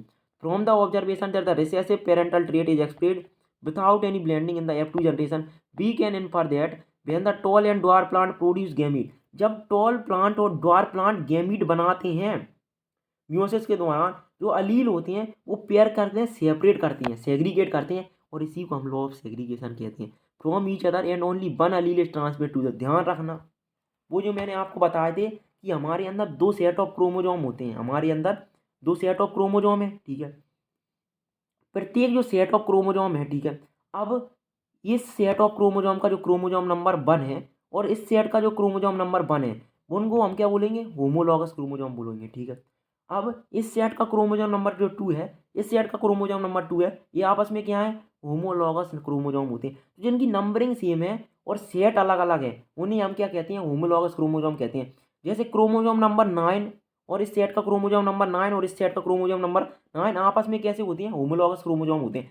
अब जब मियोसिस होती है तो ये जो होमोलॉगस क्रोमोजोम होते हैं वो सेपरेट हो जाते हैं, ये जो है वो सेपरेट हो जाते हैं। और जैसे कि प्रेजेंट था, मान लो इसके अंदर कैपिटल टी था और इसके ऊपर स्मॉल टी था, तो जब गैमीट बनेंगे तो एक तो कैपिटल टी आ जाएगा एक गैमीट में और एक गैमीट में स्मॉल टी आ जाएगा, ठीक है। ऐसे सेग्रीगेट कर जाते हैं। This segregation of allele in random process होती है and so there is a 50% chance होता है गैमीट का कंटेनिंग आइदर अलील, ठीक है। 50% चांस है, यदि कैपिटल टी स्मॉल टी है पेरेंट के अंदर तो गैमीट के अंदर कैपिटल टी जाने का भी 50% चांस होता है और स्मॉल टी जाने का भी 50% चांस होता है, ठीक है, ठीक है। Has been verified by the result, ये रिजल्ट से निकल के आया और ऐसा ही होता है, ठीक है। In this way the gamete of the tall capital T plant का हमेशा गैमीट क्या होगा, कैपिटल टी ही आएगा, ठीक है। और स्मॉल टी से हमेशा स्मॉल टी आएगा, वही लिखा है। अब देखो, during fertilisation the two alleles capital T from one parent से through the parent and small T from other parent then through the air are united to produce zygote बन जाते हैं। That have one capital T allele होती है और एक जो होता है वो स्मॉल टी अलील होती है। इन अदर वर्ड, यदि हम दूसरे शब्दों में कहें, the hybrid capital T small T जो कि कैसा है, हेट्रोजाइगस है। क्यों? क्योंकि दो डिफरेंट प्रकार के अलील प्रेजेंट है, एक कैपिटल टी अलील प्रेजेंट है, एक स्मॉल टी प्रेजेंट है। अभी कैपिटल टी अलील प्रेजेंट किसमें होगा, एक क्रोमोसोम के ऊपर, और ये स्मॉल टी जो अलील है वो किस पर प्रेजेंट होगा, दूसरे क्रोमोसोम के ऊपर। और ये दोनों क्रोमोसोम कैसे होंगे, होमोलॉगस क्रोमोसोम होंगे, बिल्कुल। Since these hybrid contain allele which express contrasting trait, the plant are heterozygous होते हैं। The production of gamete by the parent, the formation of the zygote, the F1 and F2 plant can be understood from a diagram called Punnett square। और इसी को हम Punnett square से समझ सकते हैं। अब पुनेट स्क्वायर जो था वो रेगिनाल्ड सी पुनेट ने डेवलप किया था। तो पुनेट स्क्वायर किसने डेवलप किया, रेगिनाल्ड सी पुनेट ने। अब ये पुनेट स्क्वायर क्या है, कुछ नहीं है, ये जो अभी ये अपन ने स्क्वायर बनाया है ना, ये इसी को अपन पुनेट स्क्वायर कहते हैं, ठीक है ना। तो इसी को हम क्या कहते हैं, पुनेट स्क्वायर कहते हैं। ये क्या काम करता है, प्रोबेबिलिटी निकालने का काम करता है। इसे भी हम दोबारा देखेंगे। अभी देखो, as shown in figure 4.1 it was developed by British Reginald C Punnett. It is a graphical representation होता है प्रोबेबिलिटी निकालने। अभी सब समझ में आएगा, रुको जरा। To calculate the probability of all possible genotype of offspring in a genetic cross. The possible gamete are written on two side. जो पॉसिबल गैमीट होते हैं उनको दो तरफ लिखते हैं, ठीक है ना। और फिर उनको है ना क्रॉस कराते हैं, उनको मिक्स कराते हैं, उनको फ्यूज कराते हैं, ठीक है ना। और two side usually the top row and left column. All possible combination को रिप्रेजेंट किया जाता है डिब्बों के अंदर, जो डिब्बे होते हैं, खाने बोल दो। अब जो पुनेट स्क्वायर है showing the parental capital T male and small T dwarf female. अब सुनो, अभी हमने किसका क्रॉस कराया है वो समझो। अभी जो हम क्रॉस कराने जा रहे हैं वो किसका है, देखो ये जो प्लांट है ये क्या है, टॉल प्लांट है, बिल्कुल। और साथ के साथ ये प्लांट जो तुमको दिख रहा है वो डॉर्फ प्लांट है, बिल्कुल। अब टॉल प्लांट और डॉर्फ प्लांट से तुम समझो, ये कैपिटल टी है यानी प्योर टॉल है, और ये क्या है, स्मॉल टी यानी प्योर डॉर्फ है। अब गैमीट कौन से आएंगे, तो ध्यान रखना, कैपिटल टी से दोनों सेपरेट होंगे। वो बताया बताया था ना, म्यूसिस होगा। तो जब म्यूसिस के दौरान गैमीट फॉर्मेशन होगा तो दोनों के दोनों सेपरेट होंगे। तो एक स्मॉल कैपिटल टी इधर आ जाएगा, एक जो कैपिटल टी होगा वो इधर आ जाएगा, एक जो कैपिटल टी होगा वो इधर आ जाएगा, समझो बात को। वैसे ही एक जो स्मॉल टी है इधर आ जाएगा और एक स्मॉल टी जो है वो इधर आ जाएगा, समझे, ठीक है। अब फिर अपन क्या कराएंगे, इनका फ्यूजन कराएंगे। जैसे मैंने कैपिटल टी के साथ मैं क्रॉस जो कराऊंगा, फिर मैं क्या कराऊंगा, क्रॉस कराऊंगा इनके बीच में। कैपिटल टी के साथ स्मॉल टी, इसके साथ ये हो जाएगा तो क्या होगा, फिर इसके साथ ये होगा तो क्या होगा, इसके साथ इसके इसका क्या होगा। तो ऐसे प्रोबेबिलिटी निकालें तो कैपिटल टी स्मॉल टी बनेगा, तो कैपिटल टी स्मॉल टी, ये वाला जो कैपिटल टी स्मॉल टी के साथ तो कैपिटल टी स्मॉल टी, और साथ के साथ सारे के सारे जो बनेंगे वो कैपिटल टी स्मॉल टी ही बनेंगे। आप एरो है उनको आप क्रॉस करा के देख भी सकते हैं। और इसी को हमने क्या बोला, F1 जनरेशन बोला। और मेंडल ने यही ऑब्जर्व किया, क्या, कि एक प्लांट टॉल था, एक जो प्लांट था वो टॉल था, देखो, एक जो प्लांट था वो टॉल था, दूसरा जो प्लांट था वो ड्वार्फ था। फिर भी प्रोजेनी के अंदर जो सारे के सारे प्लांट आए वो कैसे आए, टॉल आए। क्यों? क्योंकि F1 जनरेशन के अंदर टॉल प्लांट जो होता है, या बोलो टॉल कैरेक्टर जो होता है वो डोमिनेट करता है। अभी कैसे आया, फिर इसका वो उसने रीजन भी दिया। इसका जब उसने रीजन दिया तो उसने रीजन क्या कहा, उसने रीजन दिया कि जो डोमिनेंट फैक्टर होता है, या बोल लो डोमिनेंट अलील, उसके वो उसे फैक्टर बोलता था, है ना। तो जो डोमिनेंट फैक्टर होता है जो कि यहाँ पर कौन है, कैपिटल टी है, ठीक है। तो जो कैपिटल टी है वो स्मॉल टी को एक्सप्रेस नहीं होने देगा, क्योंकि हम जानते हैं हेट्रोजाइगस कंडीशन के अंदर ऑलवेज, हेट्रोजाइगस कंडीशन के अंदर ऑलवेज कौन एक्सप्रेस करता है, हेट्रोजाइगस कंडीशन के अंदर ऑलवेज जो है, ठीक है ना। तो हम जानते हैं हेट्रोजाइगस कंडीशन के अंदर ऑलवेज डोमिनेंट जो होता है वो ना डोमिनेट करता है। और जो जब हेट्रोजाइगस और होमोजाइगस के अंदर तो जो है वो है वलील है, वो तो क्या एक्सप्रेस करेगा ही, ठीक है। अब जब हमने सेल्फिंग कराई, देखो, अब जब हमने सेल्फिंग कराई तो क्या देखने को मिला, तो अब जब हमने इन दोनों प्लांट की सेल्फिंग कराई तो क्या देखने को मिलता है, वो देखो कि जब दोनों की सेल्फिंग कराई गई, ठीक है ना, तो एक एक तो अब इसके साथ कराया, ठीक है, और इसके साथ कराया क्रॉस। अब यहाँ से क्या आ सकता है, कैपिटल टी आ गया और सॉरी स्मॉल टी आ जाएगा और कैपिटल टी आ जाएगा, बिल्कुल। यहाँ से कैपिटल टी आ जाएगा और स्मॉल टी आ जाएगा, बिल्कुल आ गया। अब अपन इनके कॉम्बिनेशन बनाएंगे, कैपिटल टी देखो, कैपिटल टी के साथ स्मॉल टी का कैपिटल टी के साथ और स्मॉल टी का कैपिटल टी के साथ।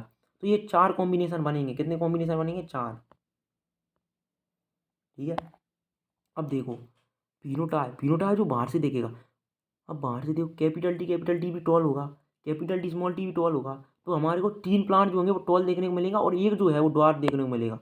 ये जो 3 प्लांट हैं, ये जो 3 प्लांट हैं वो कैसे हैं, टॉल हैं। बाकी ये जो वाला जो प्लांट है ये कैसा है, ड्वार्फ है। तो 3 ड्वार्फ टॉल देखने को मिले और एक ड्वार्फ देखने को मिला। और जीनोटाइपिक जो रेशियो आता है वो 1:2 बनाता है, तो इसे हमको लर्न भी करना है, ठीक है। फिनोटाइपिक रेशियो जो होता है मोनोहाइड्रोटिक का वो होता है 3:1 और जीनोटाइपिक रेशियो होता है 1:2:1, ठीक है। अब आगे एनसीईआरटी क्या लिखती है, सुनो।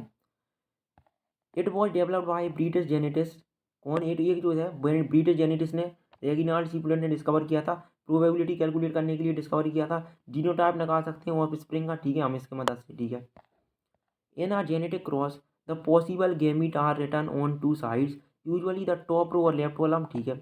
अब देखो क्या है, यहाँ से पढ़ो। The Punnett square shows the parental tall capital T male and dwarf small T female. The gamete produce by them the F1 capital T small T pro, यानी the F1 plants of genotype capital T small T are self pollinate किए जाते हैं, और जो mail है और जो female है are use to denote the female, है ना। तो जो जो है पहला जो है वो फीमेल को डिनोट करता है, ध्यान रखना।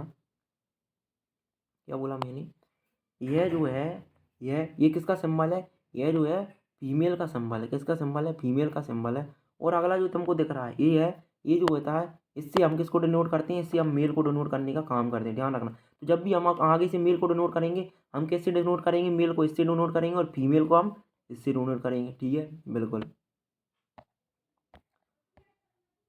रिस्पेक्टिवली।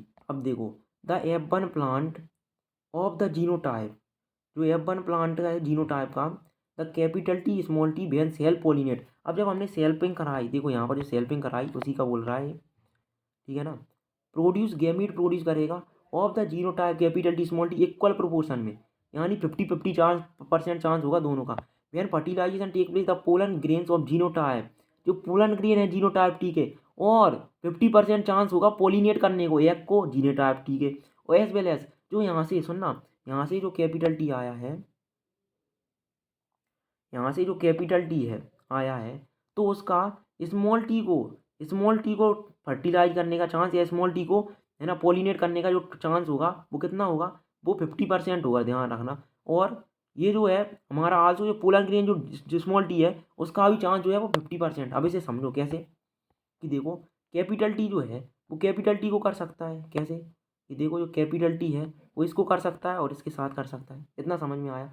ये जो कैपिटल टी है इस कैपिटल टी को कर सकता है कैपिटल टी इसमें, तो ये दोनों के अंदर कितना चांस हुआ, 50-50% चांस हुआ ना, 1/2 चांस हुआ, ठीक है। और देखो स्मॉल टी जो है इसको फर्टिलाइज कर सकता है और इसको पॉलिनेट कर सकता है और इसको भी कर सकता है, तो इन दोनों को पॉलिनेट करने का जो चांस है वो भी 50-50% है, ठीक है ना। तो यही लगती है एनसीईआरटी, है ना। इनका जो चांस होता है वो कितना होता है, 50% होता है। 50% chance to pollinate egg of the genotype capital T as well as of the genotype small T, also pollen grain of genotype small T have a 50% chance होता है पॉलिनेट करने को एग को जिसका जीनोटाइप कैपिटल टी है, as well as साथ के साथ जिसका जीनोटाइप जो है वो कैसा है, स्मॉल टी है, ठीक है। as a result of random fertilization the resultant zygote can be of genotype। अब जो रिजल्टेंट जाइगोट बना है वो 3 प्रकार से बन सकता है, कैपिटल टी स्मॉल टी और स्मॉल टी,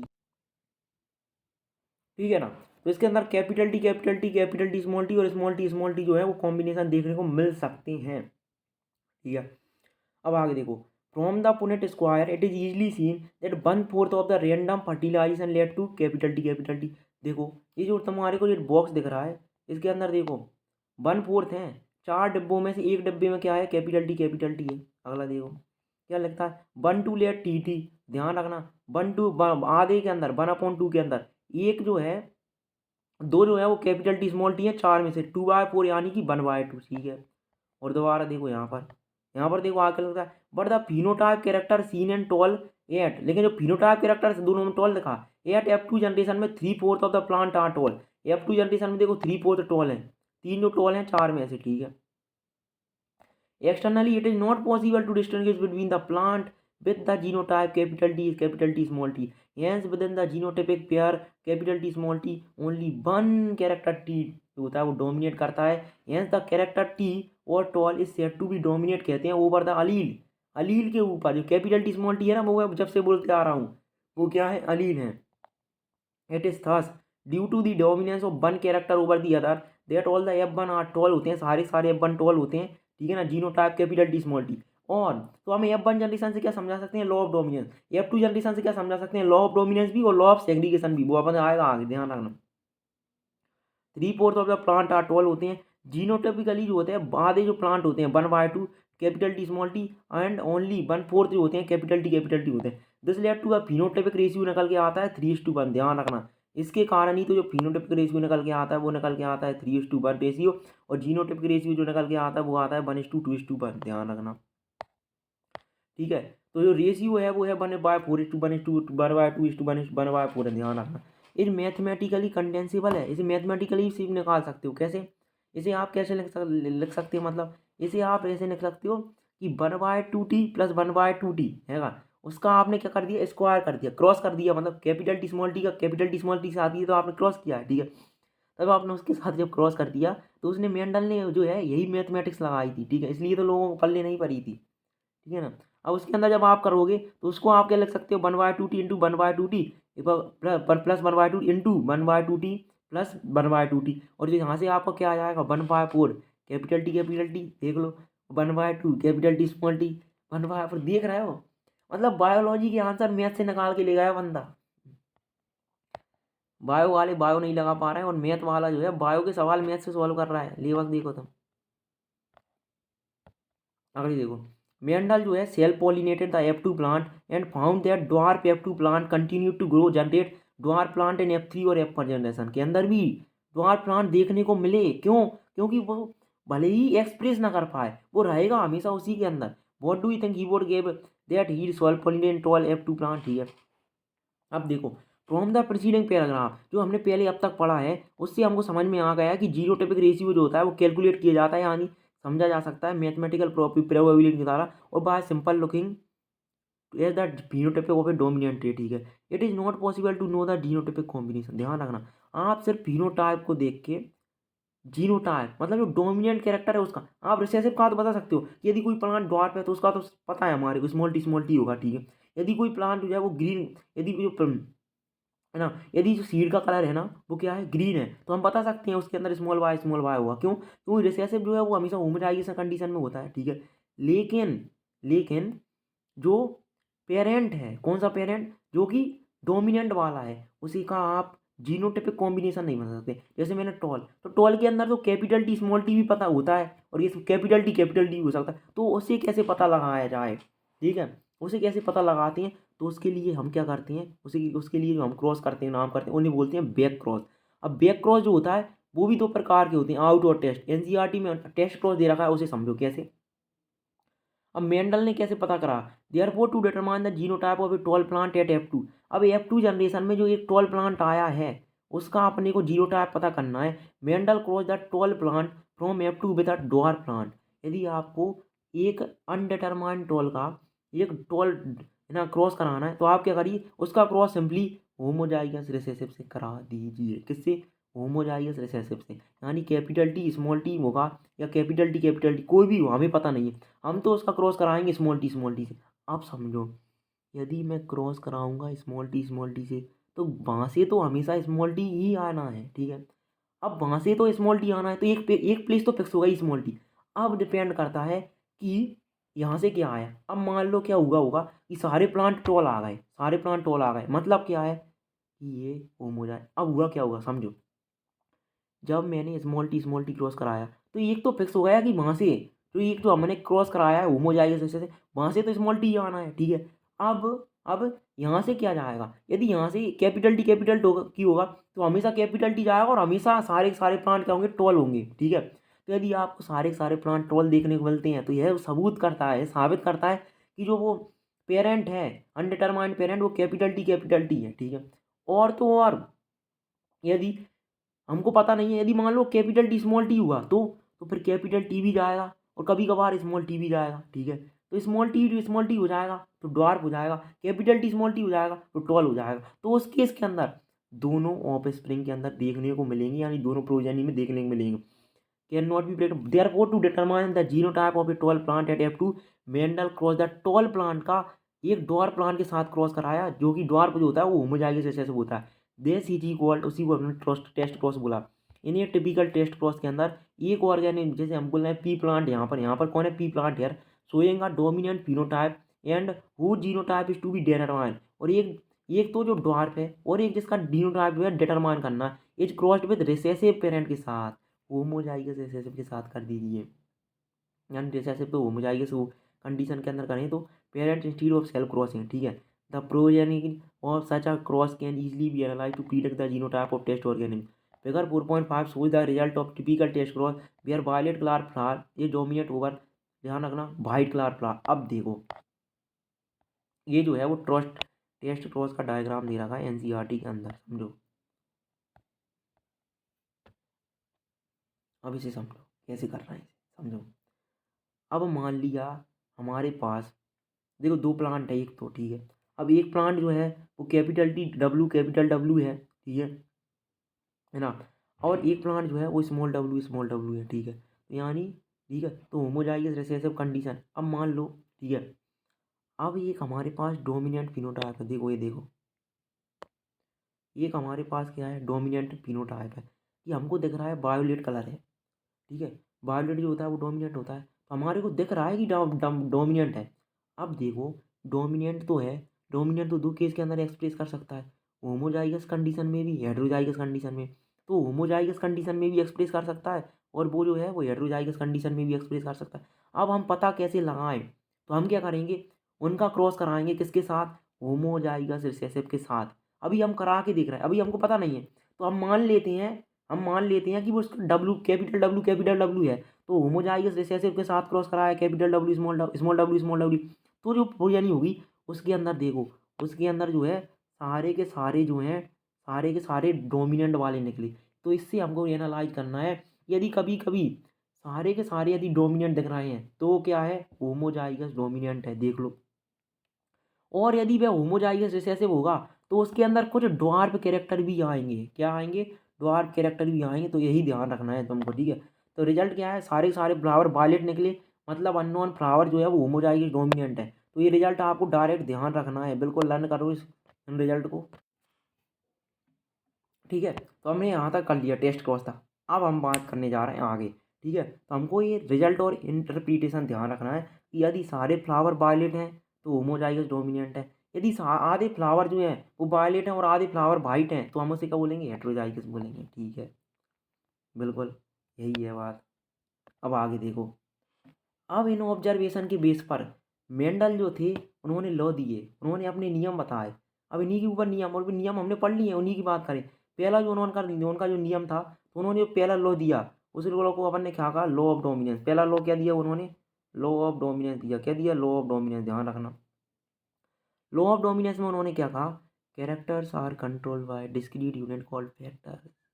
मतलब क्या है, मतलब ये है कि फैक्टर, आज जो उनको हम जीन बोलते हैं, पहले मेंडल उन्हें फैक्टर बोलता था। मेंडल से पूछे कि कैरेक्टर ट्रांसमिट क्यों होते हैं, बोलता है फैक्टर। कहाँ होते हैं पता नहीं, बस वह उसका एक ही रट लगा रखी थी मेंडल ने, फैक्टर फैक्टर फैक्टर।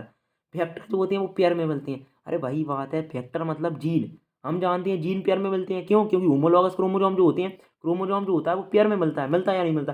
क्रोमोजोम जो होते हैं वो पेयर में मिलते हैं, दो सेट ऑफ क्रोमोजोम है ह्यूमन के अंदर सोमेटिक सेल में, तो वो दो सेट ऑफ क्रोमोजोम है, तो प्रत्येक क्रोमोजोम के ऊपर एक डीएनए है, प्रत्येक डीएनए पे जो जीन है, तो दो जीन हुई कि नहीं हुई, और जीन की दो फॉर्म हुई कि नहीं हुई। तो वो ही लिखा है उसने कि फैक्टर जो होते हैं वो पेयर में मिलते हैं, और कैरेक्टर जो होते हैं कंट्रोल होते हैं डिस्क्रीट यूनिट के द्वारा, जिन्हें हम बोलते हैं factor. In dissimilar pair of factor, एक डिसिमिलर पेयर ऑफ फैक्टर के अंदर एक मेंबर जो होता है वो पेयर का वो डोमिनेट कर जाता है, और एक जो होता है वो रिसेसिव करता है। यही लॉ ऑफ डोमिनेंस कहता है, और यही अब वन जनरेशन पे वो प्रूव करता है कि वो कैपिटल, वो पहला जो जब हमने एफ वन जनरेशन कराई थी प्योर 12 की, जब हमने एफ वन जनरेशन कराई प्योर 12 पर प्योर 12 की, तो सारे प्लांट की 12 क्यों हुई है, क्योंकि एक जो था वो डोमिनेंट था और एक जो रिसेसिव था, डोमिनेंट कर गया, इसलिए तो सारे प्लांट टॉल थे।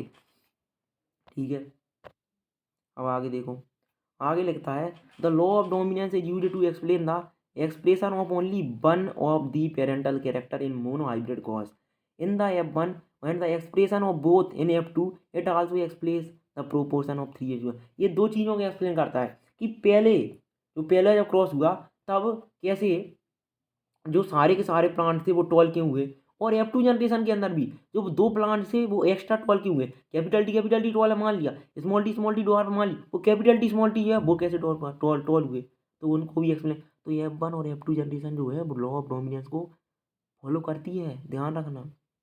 और साथ के साथ जो 3:1 रेशियो आता है F2 जनरेशन में, वो भी किसके द्वारा एक्सप्लेन होता है, लॉ ऑफ डोमिनेंस के द्वारा। अगला जो लॉ उसने दिया वो था लॉ ऑफ सेग्रीगेशन। कौन सा, लॉ ऑफ सेग्रीगेशन। अब लॉ ऑफ सेग्रीगेशन उसने क्या कहा, समझो मेरी बात को, लॉ ऑफ सेग्रीगेशन में उसने क्या, ठीक है, अब लॉ ऑफ सेग्रीगेशन क्या कहता है उसे समझो। ये जो लॉ ऑफ सेग्रीगेशन है ये क्या कहता है, देखो हम जानते हैं कि एक सेल के अंदर क्रोमोसोम्स होते हैं, दो सेट होते हैं, ठीक है, हम जो है वो डिप्लॉइड ऑर्गेनिज्म है, ठीक है। तो डिप्लॉइड ऑर्गेनिज्म के अंदर जो डिप्लॉइड ऑर्गेनिज्म होते हैं उनके अंदर दो सेट ऑफ क्रोमोसोम मिलते हैं, बिल्कुल, और सेम नंबर वाले जो क्रोमोसोम होते हैं वो क्या होते हैं, आपस में होमोलॉगस क्रोमोसोम होते हैं, और होमोलॉगस क्रोमोसोम के ऊपर जीन प्रेजेंट होती हैं, बिल्कुल प्रेजेंट होती हैं, ठीक है। अब जो होमोलॉगस क्रोमोसोम्स के ऊपर जीन्स प्रेजेंट हैं, ठीक है, वही तो कैरेक्टर को कंट्रोल कर रही हैं, हाँ या ना, बिल्कुल, मान लिया इतना। ये होमोलॉगस क्रोमोसोम है, होमोलॉगस क्रोमोसोम के ऊपर जीन प्रेजेंट है और वही जीन जो है वो कैरेक्टर को कंट्रोल कर रही हैं, और उन्हीं जीन के जो डिफरेंट फॉर्म है हम उन्हें क्या कह रहे हैं, अलील्स कह रहे हैं, ठीक है। ये भी हमने समझ ली, अब समझो। लॉ ऑफ सेग्रीगेशन कहता है, या ऐसे अपन law of purity of gametes भी कहते हैं, समझो इसका क्या मतलब है। सेग्रीगेशन शब्द को समझो कि सेग्रीगेशन, अब देखो क्या होता है, हम जानते हैं मियोसिस जब होती है तो गैमीट का फॉर्मेशन हमेशा मियोसिस से होता है, बिल्कुल। तो जब मियोसिस होती रही होती है तो जब क्रोमोजोम जो होते हैं वो सेपरेट कर रहे होते हैं, जब क्रोमोजोम सेपरेट कर रहे होते हैं तो वो इंडिपेंडेंट वे में सेपरेट करते हैं, उसी को हम लॉ ऑफ सेग्रीगेशन कहते हैं। क्या, कि जो डिप्लॉइड ऑर्गेनिज्म है, डिप्लॉइड ऑर्गेनिज्म के अंदर जो दो सेट ऑफ क्रोमोजोम है तो उसमें से एक सेट ऑफ क्रोमोजोम जो है वो एक गैमीट के अंदर जाएगा, और यानी यदि 46 क्रोमोजोम है इंडिविजुअल के अंदर, आसान भाषा में समझो तो 23 क्रोमोजोम जो है, 23 क्रोमोजोम एक सेट के अंदर जाती हैं और 23 क्रोमोजोम जो है दूसरे सेट के अंदर जाते हैं, है ना। और कोई सा भी सेट किधर भी जा सकता है, कोई सा भी क्रोमोजोम किसी में भी जा सकता है, उसी को लॉ ऑफ सेग्रीगेशन कहते हैं, या बोल दो law of purity of gametes कहते हैं। देखो वो बोलता भी है, this law is based on the fact that alleles do not show any blending. Allele के अंदर कोई भी ब्लेंडिंग नहीं होती भाई, ब्लेंडिंग नहीं होती, या तो टॉल होगा या डॉर्फ होगा, बीच का नहीं होगा, ठीक है, वो कहता है। And both the character are recovered ये सच हो जाते हैं F2 जनरेशन के अंदर, क्यों, क्योंकि गैमीट्स के अंदर जो स्मॉल टी अलील है वो तो ट्रांसफर हो ही रहा था, अब वो F1 जनरेशन के अंदर स्मॉल टी अलील प्रेजेंट था, बस वो एक्सप्रेस नहीं हो पाया, क्यों, क्योंकि भाई एक रिसेसिव कैरेक्टर था, रिसेसिव ट्रेट था, और रिसेसिव ट्रेट हमेशा होमोजाइगस कंडीशन में ही जो होता है एक्सप्रेस होता है, ठीक है। तो लॉ ऑफ सेग्रीगेशन यही कहता है कि गैमीट के अंदर ट्रांसफर हमेशा होता है, गैमीट के अंदर अलील जो है वो हमेशा ट्रांसफर होती है, चाहे वो आप F1 जनरेशन की देखो, F2 जनरेशन में देखो। जो F2 जनरेशन के अंदर जो ड्वार्फ प्लांट आया वो क्यों आया, क्योंकि जो स्मॉल टी है वो हमेशा गैमीट के अंदर आ रहा था, जो पेरेंट से F1 जनरेशन के अंदर स्मॉल टी जो था वो जीनोमा टाइप के अंदर प्रेजेंट था, पर हमको वो सप्रेस हो चुका था, क्यों, डोमिनेट के कारण, क्योंकि जो स्मॉल टी है वो हमेशा रिप्रेसिव, स्मॉल टी हमेशा होमोजाइगस कंडीशन के अंदर एक्सप्रेस होता है, और वो हुआ भी F2 जनरेशन के अंदर वो एक्सप्रेस हुआ भी, क्यों, क्योंकि जो गैमीट होती हैं वो प्योर फॉर्म में एग्जिस्ट करती हैं, मतलब सेपरेट करते हैं, सेग्रीगेट करती हैं, ठीक है। Through one of these is not seen in the F1 state though the parent content two allele during gametic generation. Gamete formation के अंदर जब दो अलील होती हैं उनके दौरान दोनों के दोनों अलील जो होते हैं सेपरेट कर जाते हैं, जैसे ही होमोलॉगस क्रोमोसोम सेपरेट करेंगे वैसे ही जीन सेपरेट करेगी, वैसे ही अलील सेपरेट कर जाएंगे। द फैक्टर, तो देख लो वही फैक्टर और अलील की बात कर रहा है, जो जीन है ना उसी को फैक्टर बोल रहा है, और जो जीन की फॉर्म होती है उसी तो अपन अलील कह रहा है, तो फैक्टर बोल दो या बोल दो alleles of a pair segregate from each other. तो वो क्रोमोजोम जो हैं वो सेग्रीगेट करते हैं। तो क्रोमोजोम जैसे ही सेग्रीगेट करती हैं तो क्रोमोजोम के साथ साथ जीन भी सेग्रीगेट कर जाती हैं, और जीन ही तो अलील है, जीन के ही डिफरेंट फॉर्म को तलील कर रहे हैं। तो जैसे ही अलील सेग्रीगेट कर जाते हैं, वो बाद में जब फ्यूज होती हैं, ठीक है, तो वो अपने जेनेटिक मटेरियल को रिकवर कर लेते हैं, ठीक है, from each other such that a gamete receives only one of two factor.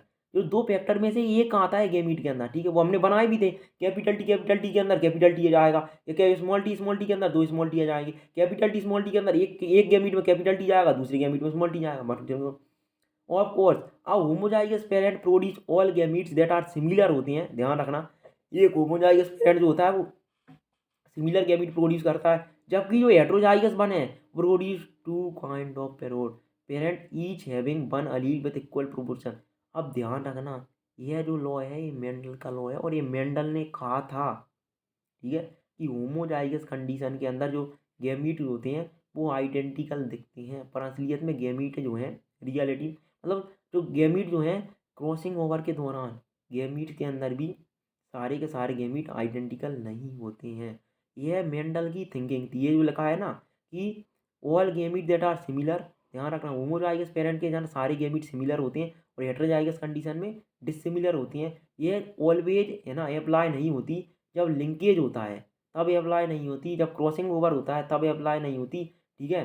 तो इन सबको अपन आगे देखेंगे, अभी तुम इतना ही समझो, ठीक है। अब एनसीईआरटी आगे क्या बोलता है, क्या बोलती पब्लिक, समझो। अब आगे क्या बोलती है एनसीईआरटी। अब देखो मोड़ आएगा। अब तक जो बातें थी ना वो मेंडल की बातें थी, ये मेंडल के मुंह से निकली हुई बातें थी। अब तक जो बातें पढ़ी हमने ये सब मेंडल कह के गया था, ठीक है। सिर्फ लॉ ऑफ सेग्रीगेशन को, मतलब लॉ ऑफ सेग्रीगेशन भी मेंडल ने दिया था, और साथ के साथ लॉ ऑफ डोमिनेंस भी मेंडल ने दे के गया था, ठीक है। उसकी के पोस्टुलेट के ऊपर बेस था, ठीक है। लेकिन अब जो हम जेनेटिक्स में जो पढ़ने जा रहे हैं, आगे बढ़ रहे हैं, वो आज की जेनेटिक्स है, और हम मेंडल की एक्सेप्शन भी देखेंगे, ठीक है। अब देखते हैं इनकम्प्लीट डोमिनेंस। यह इनकम्प्लीट डोमिनेंस क्या होती है, पहले वो समझो। अब देखो, मेंडल का जो पहला लॉ है लॉ ऑफ डोमिनेंस, वो क्या कहता था, पहले तुम उसे समझो फिर ये समझ में आएगा। कि लॉ ऑफ डोमिनेंस कहता था कि हेट्रोजाइगस कंडीशन के अंदर डोमिनेंट जो कैरेक्टर होता है वो डोमिनेट करता है, ठीक है, और वही एक्सप्रेस करता है, रिसेसिव को एक्सप्रेस ही नहीं होने देता। यानी कैपिटल टी स्मॉल टी जो कि एक हेट्रोजाइगस कंडीशन है, कैपिटल टी स्मॉल टी जो कि एक हेट्रोजाइगस कंडीशन है, उसमें जो कैपिटल टी है वो एक्सप्रेस करेगा, ना कि स्मॉल टी। स्मॉल टी जो है वो एक्सप्रेस नहीं करेगा, ठीक है ना। स्मॉल टी जो है सिर्फ होमोजाइगस कंडीशन में एक्सप्रेस करता है, और कैपिटल टी स्मॉल टी में कैपिटल टी एक्सप्रेस करेगा, ना कि स्मॉल टी। लेकिन दिक्कत कब हुई, अब इनकम्प्लीट डोमिनेंस में क्या होता है, ये लॉ ऑफ डोमिनेंस का एक्सेप्शन है। इसके अंदर क्या होता है कि जो हेट्रोजाइगस कंडीशन है, तो हेट्रोजाइगस कंडीशन के अंदर डोमिनेंट भी एक्सप्रेस कर जाता है और रिसेसिव भी एक्सप्रेस कर जाता है। यानी एग्जाम्पल के लिए तब समझो, यदि मैं बोलता हूँ कि एक डोमिनेंट ट्रेट है रेड, रेड कलर फ्लावर का रेड कलर होना क्या है, डोमिनेंट ट्रेट है, जो डायग्राम में दिख भी रहा है, ठीक है। और फ्लावर का फ्लावर का वाइट कलर होना जो है वो रिसेसिव ट्रेट है, ठीक है, बिल्कुल ठीक है, रिसेसिव ट्रेट है। तो जो पेरेंटल जनरेशन है देखो, उसमें रेड है कैपिटल आर, और वाइट है स्मॉल आर, बिल्कुल। अब क्या बना, जब तुमने गैमीट बनाए तो वहां से गैमीट क्या आएगा, कैपिटल आर, और यहाँ से गैमीट लगाएगा स्मॉल आर। अब F1 जनरेशन में क्या होगा, कैपिटल आर और स्मॉल आर आएगा। लेकिन मेंडल की अकॉर्डिंग यदि हम चलें तो कैपिटल आर स्मॉल आर के अंदर कैपिटल आर को क्या होना चाहिए, डोमिनेंट होना चाहिए, और स्मॉल आर जो है वो एक्सप्रेस नहीं होना चाहिए, और कैपिटल आर यानी कि रेड कलर का फ्लावर आना चाहिए। पर जब एक्सपेरिमेंट करा गया, एक प्लांट के अंदर जब एक्सपेरिमेंट करा गया, तब अपने को देखने को मिला, क्या देखने को मिला, ठीक है। तो एंटीरियम मेजस, जैसे हम बोलते हैं स्नैपड्रैगन, तो एंटीरियम मेजस या बोल दो स्नैपड्रैगन प्लांट के अंदर ये जब यह एक्सपेरिमेंट करा गया तो हमारे को देखने को मिला कि उसका पिंक कलर आया है। क्यों, तो उसी को इनकम्प्लीट डोमिनेंस कहता है। कि कभी कभार जो होता है कि जो डोमिनेंट कैरेक्टर जो होता है वो कम्प्लीटली डोमिनेंट नहीं होता। यहाँ पर कैपिटल आर स्मॉल आर में कैपिटल आर कम्प्लीटली डोमिनेंट नहीं है, तो दोनों की ब्लेंडिंग हो गई, कैरेक्टर का मिक्सिंग हो गया, और यही इसीलिए जो है अब मेंडल क्या बोलता था, कैरेक्टर जो होते हैं डिस्क्रीट यूनिट होते हैं वो कभी भी ब्लेंड नहीं होते, एक डोमिनेंट होता है, डोमिनेंट जो होता है डोमिनेट कर जाता है रिसेसिव के ऊपर। पर यहाँ पर तो वो हो ही नहीं रहा, ना डोमिनेट डोमिनेट कर रहा है कंप्लीटली, ना ही कैरेक्टर जो है डिस्क्रीट यूनिट है, कैरेक्टर ब्लेंड हो चुका है, रेड और वाइट सिग्नल के बीच का आ गया। डोमेंडल तो कहता था या तो प्लांट होगा टॉल या प्लांट होगा ड्वार्फ, बीच का नहीं होगा। ठीक है, अब यहाँ पर बीच का कैरेक्टर आया है, ना रेड ना वाइट, उनके बीच का पिंक आ गया, ब्लेंड हो गई। ठीक है, हाँ, तो इसके ऊपर एक ब्लेंडिंग हो जाती है। ठीक है, हाँ, अब आगे देखो, अब देखो, क्योंकि जो मेंडल ने कैरेक्टर के ऊपर, अब इसका ऐसा क्यों हुआ, क्योंकि जो मेंडल ने स्टडी करी थी, मेंडल ने क्वांटिटेटिव क्वांटिटेटिव मेंडल के जो कैरेक्टर थे वो क्वालिटेटिव कैरेक्टर थे, वो क्वालिटी के ऊपर डिपेंड कर रहा है। मीन्स कि वो जो है वो डोमिनेंट अलील जो है, डोमिनेंट अलील के नंबर पे डिपेंड नहीं कर रहे थे कि कितने डोमिनेंट अलील हैं। ठीक है ना, लेकिन यहाँ पर डोमिनेंट अलील के नंबर पर डिपेंड कर रहा है। यदि दो डोमिनेंट अलील होंगे तो रेड होगा, यदि एक डोमिनेंट अलील होगा तो पिंक होगा, और दोनों के दोनों रिसेसिव होंगे तो वाइट कलर होगा। यहाँ पर क्वांटिटेटिव इनहेरिटेंस चल रही है। ठीक है, और जो हमारे है ना, ठीक है, तो यहाँ पर कौन सी इनहेरिटेंस चल रही है, क्वांटिटेटिव इनहेरिटेंस चल रही है। और जो ग्रीगोर जोन मेंडल के जो कैरेक्टरिस्टिक थे वो क्वालिटेटिव कैरेक्टर थे। क्या कौन से कैरेक्टर थे, क्वालिटेटिव। ठीक है, अब आगे देखो, तो उसने जब रेड का क्रॉस वाइट के साथ कराया गया एंटीरियम मेजर्स के अंदर, देखो तो क्या देखने को मिला, हमारे को पिंक देखने को मिला। अब खास बात ध्यान रखना, test cross incomplete dominance and codominance के अंदर, टेस्ट क्रॉस इनकम्प्लीट डोमिनेंस और कोडोमिनेंस के अंदर फिनोटाइपिक रेशियो और जीनोटाइपिक रेशियो इक्वल होते हैं। ध्यान रखना, जो जीनोटाइपिक रेशियो होगा वही फिनोटाइपिक रेशियो होगा। जैसे कि यहाँ पर हमारे को जो जीनोटाइपिक रेशियो देखने को मिला F2 जनरेशन में, जीनोटाइपिक रेशियो देखो वो कितना है, जीनोटाइपिक रेशियो है 1:2:1। तो हमारे को जो फिनोटाइपिक रेशियो देखने को मिला वो भी 1:2:1 देखने को मिला। क्यों, क्योंकि जो प्रत्येक जीनोटाइप है उसका अलग फिनोटाइप है। पहले है ना कैपिटल क्या जो है ना, पहले क्या होता था, कैपिटल टी भी टॉल होता था और कैपिटल टी स्मॉल टी भी टॉल होता था। पर अब यहाँ ऐसा नहीं हो रहा है। यदि कैपिटल आर जो है वो रेड है, तो कैपिटल आर स्मॉल आर जो है वो पिंक है। क्यों, क्योंकि वो जो डोमिनेंस चल रहा था वो क्वालिटेटिव इनहेरिटेंस थी, और ये इनकम्प्लीट डोमिनेंस है, इसके अंदर क्वांटिटेटिव इनहेरिटेंस अप्लाई हो रही है। ठीक है, ये देखो ना मान ये तुमको दिख रहा होगा, कुछ रेड हैं, कुछ वाइट हैं और कुछ पिंक भी हैं। तो result of monohybrid cross in the plant Snapdragon, हम इसे स्नैपड्रैगन भी कहते हैं एंटीरियम मेजम्स को। ध्यान रखना, where one allele incompletely dominant होती है ओवरऑल, इनकम्प्लीटली डोमिनेंट है, कंप्लीटली डोमिनेंट नहीं होती, इसलिए हम इसे इनकम्प्लीट डोमिनेंस कहते हैं। अब देखो एनसीईआरटी को यदि हम रीड करें तो क्या कहती है NCERT, when experiment on peas were repeated using other traits in other plant, it was found that sometimes the F1 had a phenotype that did not resemble either of the two parents. F1 के अंदर कुछ ऐसा जो होता है वो phenotype आ जाता है, दोनों पेरेंट्स के साथ रिसेंबल नहीं कर रहा, यानी रेड और वाइट में से पिंक जो है ना वो रेड से रिसेंबल कर रहा है ना वो वाइट से रिसेंबल कर रहा है। ठीक है, और वो इन दोनों के बीच में होता है। तो इनकम्प्लीट डोमिनेंस को समझ लो, इनकम्प्लीट डोमिनेंस क्या होती है, इसके अंदर कैरेक्टर की ब्लेंडिंग देखने को मिलती है। कोई भी जो है हेट्रोजाइगस कंडीशन के अंदर कोई भी जो है अलील है वो डोमिनेंट नहीं होता, कंप्लीटली डोमिनेंट देखने को नहीं मिलता। इसके अंदर जो होता है ऑफ स्प्रिंग, वो दोनों के दोनों पेरेंट्स से डिसिमिलर देखने को मिलता है हमारे को। इसमें जो है फिनोटाइपिक रेशियो और जीनोटाइपिक रेशियो जो बराबर आते हैं, इसे जो है एंटीरियम मेजर्स या बोल देते हम किसके अंदर, स्नैपड्रैगन के अंदर देखा गया था, है ना। और इसके अंदर जो फिनोटाइपिक रेशियो आता है वो 1:2:1 आता है, और जीनोटाइपिक रेशियो भी 1:2:1 आता है। ठीक है, मोनोहाइब्रिड क्रॉस में। तो when experiment on P were repeated using other traits in other plant, it was found that sometimes the F1 had a phenotype that did not resemble either of the two parents के साथ resemble नहीं करता, and was in between two था। ध्यान रखना, the inheritance of flower color in the dog flower या बोल दो snapdragon एंटीरियम के साथ बोलो, is a good example है to understand incomplete dominance in a cross between true breeding red flower capital R, ठीक है, ट्रू ब्रीडिंग फ्लावर वो जो है वो तो रेड होगा, लेकिन कैपिटल आर स्मॉल आर क्या होगा, पिंक, और स्मॉल आर क्या होगा, वाइट। अब देखो यार था जीनोटाइपिक रेशियो पर एग्जैक्टली एस बी, जीनोटाइपिक रेशियो तो वो ही सेम रहेगा लेकिन फिनोटाइपिक रेशियो बदल जाएगा। ध्यान रखना, phenotypic ratio had changed from 3:1 dominant से रिसेसिव रेशियो। ठीक है, व्हाट हैपेंड वाज, पहले 3:1 था, अब 1:2:1 हो गया। पहले क्या था कि आर जो था वो कम्प्लीटली डोमिनेंट था, लेकिन अब आर जो है वो इनकम्प्लीट डोमिनेंट है, R was not completely dominant over R. ध्यान रखना, तो असर्शन रीजन क्या देगा, असर्शन रीजन का भी क्वेश्चन आता है यहाँ से। कि यहाँ पर जब हम एंटी एलियन मेजन के अंदर रेड का क्रॉस वाइट से कराते हैं तो पिंक जनरेशन देखने को मिलती है। क्यों? क्योंकि जो हमारा कैपिटल आर जो है अलील है, वो कंप्लीट डोमिनेंस न दिखा कर इनकम्प्लीट डोमिनेंस शो करता है। बिल्कुल। Explanation of the concept of dominance जो है वो हम कैसे समझेंगे? व्हाट एग्जैक्टली डोमिनेंस, डोमिनेंस होता क्या है?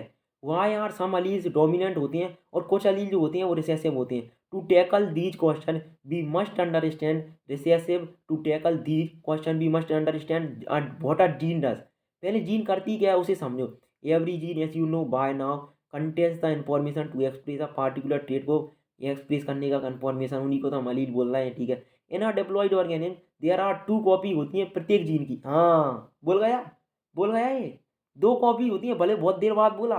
वही बात है कि एक सोमैटिक नॉर्मल सेल के अंदर 2 homologous chromosome, 2 set of chromosome होते हैं, और जो क्रोमोजोम नंबर 1 और क्रोमोजोम नंबर 1 वो आपस में होमोलॉगस हैं। क्रोमोजोम नंबर 2 और क्रोमोजोम नंबर 2 आपस में होमोलॉगस होते हैं, और होमोलॉगस क्रोमोजोम के ऊपर सेम लोकस के ऊपर जीन प्रेजेंट होती है, और उन्हीं जीन की डिफरेंट फॉर्म्स को हम क्या बोल रहे हैं? अलील बोल रहे हैं। वही बोल रहा है।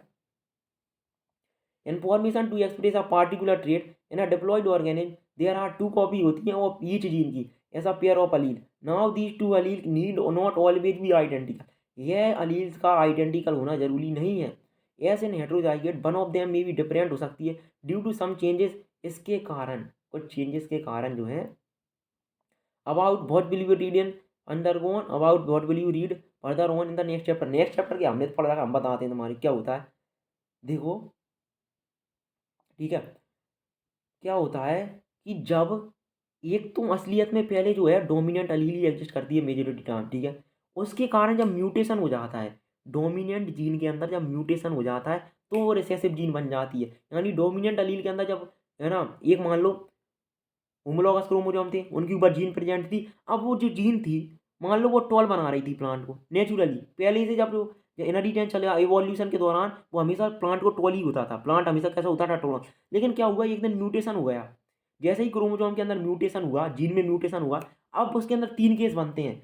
या तो जो क्रोमोसोम जो, या तो जीन जो है वो फंक्शनल एंजाइम बनाए, तो भाई कोई दिक्कत वाली बात नहीं है, वो डोमिनेंट हो जाएगा, डोमिनेंट का डोमिनेंट रहेगा। लेकिन यदि वह नॉन फंक्शनल एंजाइम बनाता है, या तो वह नॉन फंक्शनल एंजाइम बनाता है या फिर एंजाइम बनाता ही नहीं है, तो जो है वो रिसेसिव कैरेक्टर को डेवलप कर लेता है। वही लिखता है which modify the information that particular allele contain करती है। ध्यान रखना। Let's take an example. अब उदाहरण से समझते हैं। Of a gene that contain the information for producing an enzyme. Now there are 2 copy of the gene होती हैं। The two allelic forms, let us assume as is more common that the normal allele produce the normal enzyme. हम मान लेते हैं कि जो normal gene है, जो नॉर्मल अलील है, वो नॉर्मल एंजाइम प्रोड्यूस कर रही है। ठीक है। Normal enzyme that is needed for the transformation of a substrate, है ना। Theoretically the modified allele could be responsible for the production of. ध्यान रखना, थियोरेटिकली यदि हम समझें तो थियोरेटिकली जो मॉडिफाइड अलील जो है वो या तो नॉर्मल या लेस एफिशिएंट एंजाइम बनाएगी, या नॉन फंक्शनल एंजाइम बना सकती है, या फिर एंजाइम ही ना बनाए। ध्यान रखना। तो ध्यान रखना, जो होमोलॉगस क्रोमोसोम है उनके ऊपर जीन प्रेजेंट होती है, सेम कैरेक्टर की जीन होगी। जीन के जो 2 फॉर्म्स हैं उन्हीं को अपन अलील बोलेंगे। जीन के जो 2 फॉर्म्स हैं उन्हीं को हम अलील बोलेंगे। जीन के 2 फॉर्म्स को क्या बोलेंगे? अलील बोलेंगे, है ना। जो जीन के जो 2 फॉर्म्स होंगे उन्हीं को हम क्या बोलेंगे? अलील बोलेंगे। अब आगे देखो। अब हुआ क्या है, वो म्यूटेशन के कारण हो सकता है जो अलील बने, म्यूटेशन के कारण जो न्यू अलील का फॉर्मेशन हो, वो एंजाइम बनाए। अब एंजाइम बनाए, फंक्शनल एंजाइम बना सकती है, नॉन फंक्शनल, या कोई एंजाइम ही ना बनाए। जनरली ये जो अलील्स होती हैं वो रिसेसिव अलील होती हैं। देखो लिखा है इन द फर्स्ट केस, समझो बात को, क्या लगती है NCERT. In the first case the modified allele is equivalent to the unmodified allele. यदि जो जीन जो है, जीन के अंदर मॉडिफिकेशन हुआ, और जीन के मॉडिफिकेशन होने के बाद फंक्शनल एंजाइम बना, तो फिर कोई दिक्कत वाली बात ही नहीं है। पहले भी वो फंक्शनल एंजाइम बना रहा था, अभी भी फंक्शनल एंजाइम बना रहा था। ठीक है। It will produce the same phenotype, same phenotype होगा। यदि पहले प्लांट टोल था तो अभी भी प्लांट टोल रहेगा, है ना। Result in transformation of substrate S का प्रोडक्ट में बदल जाएगा। Such equivalent allele pair are very common है, but if the allele produce a non functional enzyme or no enzyme. ध्यान रखना, लेकिन यदि अलील जो है वो नॉन फंक्शनल एंजाइम बनाए, नॉन फंक्शनल एंजाइम बनाए या नो एंजाइम, तो यदि वह नॉन फंक्शनल एंजाइम बनाएगी और नो एंजाइम बनाएगी तो जो सबस्ट्रेट है वो प्रोडक्ट में कन्वर्ट नहीं होगा और कैरेक्टर डेवलप नहीं होगा, ध्यान रखना। जिसके कारण कैरेक्टर का डेवलपमेंट नहीं होगा, फिनोटाइप बदल जाएगा बंदे का भाई, तब फिनोटाइप में भी अफेक्ट हो सकता है। क्यों? क्योंकि यदि रिसेसिव हुआ तो हो सकता है, यदि डोमिनेंट हुआ तो जरूरी नहीं हो। The phenotype trait will only be dependent on the functioning of the unmodified allele. The unmodified allele function allele which represent the original phenotype is the dominant allele होती है। यहाँ ध्यान रखना, जो ओरिजिनल फिनोटाइप होता है वो जनरली कैसा होता है, डोमिनेंट allele होता है, and the modified allele is generally the recessive. ध्यान रखना, जो अनमोडिफाइड है वो तो हमेशा डोमिनेंट ही है और जो मॉडिफाइड है वो रिसेसिव है। अब हमको इससे यह निष्कर्ष निकल के आता है कि जो कैपिटल टी और स्मॉल टी जो हम कह रहे हैं, तो पहले प्लांट जो था वो टॉल था, पहले जो प्लांट कैसा था, टॉल था। उसके बाद जो म्यूटेशन हुआ तब स्मॉल टी आया है, उसके बाद प्लांट डॉर्फ आना शुरू हुआ है। पहले जो प्लांट का जो कलर था, पहले जो पी प्लांट के जो सीड का कलर होता था वो येलो होता था। जब उस येलो की जीन के अंदर म्यूटेशन हुआ तो वो रिसेसिव ट्रेट डेवलप होता है, जिस ग्रीन आने लगा। ठीक है, समझे? It is seen due to non functional enzyme or because no enzyme is produce. ध्यान रखना। अब बात करते हैं कोडोमिनेंस की। किसकी बात करते हैं? कोडोमिनेंस। अब देखो, कोडोमिनेंस जो है वो भी एक मेंडल के लॉ का एक्सेप्शन है। इनकम्प्लीट डोमिनेंस के अंदर क्या हो रहा था कि कैरेक्टर की ब्लेंडिंग हो रही थी। जो F1 जनरेशन थी वो किसी भी पेरेंट के सिमिलर नहीं थी। लेकिन यहाँ क्या होगा, यहाँ पर जो F1 जनरेशन होगी, अब देखो कोडोमिनेंस क्या कहता है, हम जानते हैं हेट्रोजाइगस, बस कंडीशन वही हेट्रोजाइगस ही चलनी है। इनकम्प्लीट डोमिनेंस में भी हेट्रोजाइगस पढ़ा अपन ने, कोडोमिनेंस में भी हेट्रोजाइगस देखेंगे। तो हेट्रोजाइगस कंडीशन के अंदर मेंडल क्या कहता था कि एक डोमिनेंट होगा, एक रिसेसिव होगा। डोमिनेंट जो होगा वो अपने आप को एक्सप्रेस कर लेगा, लेकिन रिसेसिव जो होगा अपने आप को एक्सप्रेस नहीं कर पाएगा। ठीक, इतना मेंडल कहता था। ठीक है, और एक जो है, एक पेरेंट का कैरेक्टर एक पेरेंट के सिमिलर होगा, जो कैरेक्टर होगा, यानी जो F1 जनरेशन के अंदर सारे सारे प्लांट टॉल होते थे तो वह टॉल के सिमिलर होता था। यानी F1 जनरेशन में जो प्लांट वो प्रोजेनी है वो एक पेरेंट की सिमिलर होती है। लेकिन कोडोमिनेंस के अंदर क्या होता है, कोडोमिनेंस के अंदर क्या होता है कि जो हेट्रोजाइगस कंडीशन में जो दोनों की दोनों डिफरेंट अलील्स होती हैं वो दोनों की दोनों डोमिनेट हो जाती हैं, दोनों की दोनों डोमिनेंस शो करती हैं, दोनों की दोनों क्या शो करती हैं, डोमिनेंस शो करती हैं। उसी को हम कोडोमिनेंस कहते हैं। तो till now we were discussing crosses where the F1 resemble either of the two parent dominance or was in between incomplete dominance, but in the case of codominance दोनों के दोनों हेट्रोजाइगस कंडीशन में जो दोनों के दोनों अलील हैं वो दोनों के दोनों अलील डोमिनेंट होंगे और दोनों के दोनों एक्सप्रेस करेंगे और दोनों पेरेंट के सिमिलर होंगे और इसमें भी फिनोटाइपिक रेशियो और जीनोटाइपिक रेशियो इक्वल आता है। देखो ना, तो मैंने क्या बोला, कोडोमिनेंस के अंदर जो हेट्रोजाइगस पेयर है, हेट्रोजाइगस कंडीशन को पकड़ो, कोडोमिनेंस के अंदर जो हेट्रोजाइगस पेयर है उसके अंदर जो डिफरेंट फॉर्म्स ऑफ अलील हैं, दोनों की दोनों जो डिफरेंट फॉर्म्स ऑफ अलील हैं वो डोमिनेंस शो करती हैं और दोनों अपने आप को एक्सप्रेस करती हैं। ठीक है, होमोजाइगस में तो करते ही थे वो, होमो कैपिटल टी में होमोजाइगस में करते थे, लेकिन यहाँ हेट्रोजाइगस में बात चल रही है। हेट्रोजाइगस कंडीशन मतलब जो डिफरेंट फॉर्म्स ऑफ अलील हैं, ध्यान रखना, डिफरेंट फॉर्म्स ऑफ अलील हैं अपने आप को एक्सप्रेस करेंगे, उसी को हम क्या बोलेंगे, कोडोमिनेंस। अब इसके अंदर क्या होगा, दोनों के दोनों जो प्रोजेनी होगी वो दोनों पेरेंट के सिमिलर होती है और इसमें भी फिनोटाइपिक रेशियो जीनोटाइपिक रेशियो के इक्वल आता है। अब एनसीईआरटी क्या लिखती है, till now we were discussing crosses where the F1 resemble either of the two parent dominance, ध्यान रखना, और इन बॉज इन बिटवीन, दोनों के बीच का था, देख लो वो रेड वाइट पिंक वो दोनों के बीच का था। But in the case of codominance the F1 generation resemble both parent, दोनों पेरेंट के साथ रिसेंबल करती है। अ गुड एग्जाम्पल जो है वो different type of red blood group, human का ही एग्जाम्पल है भाई। समझो कैसे कि देखो ह्यूमन का पहले कॉन्सेप्ट समझो। हम जानते हैं हमारी ब्लड के अंदर जो बॉडी है उसके अंदर ब्लड है, ब्लड के अंदर जो है आरबीसी प्रेजेंट होती है, रेड ब्लड सेल। ठीक है, अब देखो रेड ब्लड सेल जो है उसका जो है ना, रेड ब्लड सेल के ऊपर कुछ, रेड ब्लड सेल की जो प्लाज्मा मेम्ब्रेन है या उसकी सरफेस के ऊपर कुछ प्रोटीन्स प्रेजेंट होती हैं, या बोल प्रोटीन नहीं, कुछ ग्लाइकोजन के मॉलिक्यूल प्रेजेंट होते हैं। तो आरबीसी की सरफेस पे क्या प्रेजेंट होते हैं, कुछ ग्लाइकोजन के मॉलिक्यूल प्रेजेंट होते हैं जिन्हें हम कहते हैं एंटीजन। क्या कहते हैं? एंटीजन कहते हैं, बिल्कुल। अब ये ग्लाइकोजन के जो मॉलिक्यूल्स प्रेजेंट हैं या स्टार्च के जो मॉलिक्यूल्स प्रेजेंट हैं आरबीसी की सरफेस पे, अब ये डिफरेंट प्रकार के हो सकते हैं। ठीक है, प्रत्येक एंटीजन अलग अलग होती है, तो ये प्रत्येक अलग अलग प्रकार से हो सकते हैं। जैसे एंटीजन ए, नाम रखा है बस एंटीजन ए, एंटीजन बी, ठीक है। दो प्रकार की एंटीजन हो सकती है सरफेस आरबीसी की सरफेस पे, दो प्रकार की एंटीजन हो सकती है, या तो एंटीजन ए होगी या एंटीजन बी होगी, बिल्कुल ठीक है। अब होता क्या है यहाँ पर, देखो ब्लड ग्रुप जो है वो मस्त एग्जाम्पल है, कैसे, क्योंकि ये जो है मल्टीपल अलील का भी एग्जाम्पल है, यह जो है कोडोमिनेंस का भी एग्जाम्पल है, ठीक है, दोनों का एग्जाम्पल है। अब समझो क्या होता है, but in the case of codominance the F1 generation resemble both parent, दोनों को रिसेंबल करती है। अब गुड एग्जाम्पल जो है वो रेड ब्लड ग्रुप है, ABO ब्लड ग्रुप हमारे अंदर चलता है।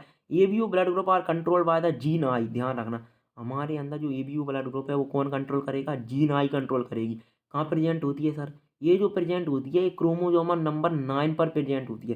ह्यूमन के अंदर जो है 23 सेट के क्रोमोजोम है कि नहीं, तो ये 9th क्रोमोजोम के ऊपर प्रेजेंट होती है आई जीन।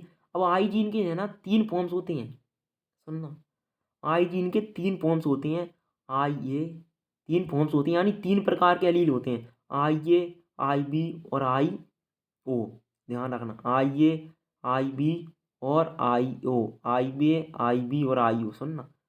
अब आई ए, आई बी और आई ओ हैं, लेकिन हम अब तक जो जीन देखते आए हैं उनके दो फॉर्म होते थे, आई ए या आई बी, कैपिटल के, या तो कैपिटल टी या स्मॉल टी, है ना, या तो कैपिटल वाई या स्मॉल वाई। पर यहाँ पर 3 अलील्स हो गए, 3 अलील हो गए, आई ए, आई बी, आई ओ। पर यहाँ ध्यान रखना, प्रेजेंट किसी सिंगल इंडिविजुअल के अंदर प्रेजेंट जो हैं दो ही होंगे, किसी सिंगल इंडिविजुअल के अंदर प्रेजेंट दो ही होंगे, क्योंकि होमोलॉगस क्रोमोजोम, डिप्लॉइड ऑर्गेनिज्म के अंदर क्रोमोजोम कितने हैं, होमोलॉगस क्रोमोजोम दो ही तो हैं। यदि होमोलॉगस क्रोमोजोम दो हैं तो फिर क्या दिक्कत वाली बात है, तो अलील भी दो ही होंगे, ठीक है। ABO blood group are control by the gene I, the plasma membrane of red blood cell है शुगर पॉलीमर, ध्यान रखना, जो रेड ब्लड सेल होती है, रेड ब्लड सेल की जो प्लाज्मा मेम्ब्रेन है उसके ऊपर शुगर पॉलीमर्स होते हैं, जिन्हें हम ग्लाइकोजन भी बोल सकते हैं, जो कि प्रोड्यूस करते हैं सरफेस से kind of sugar, is control by the gene, ठीक है। द जीन आई है 3 अलील, ध्यान रखना, यह जो जीन आई है इसके 3 अलील्स होते हैं, आई ए, आई बी और आई, ठीक है।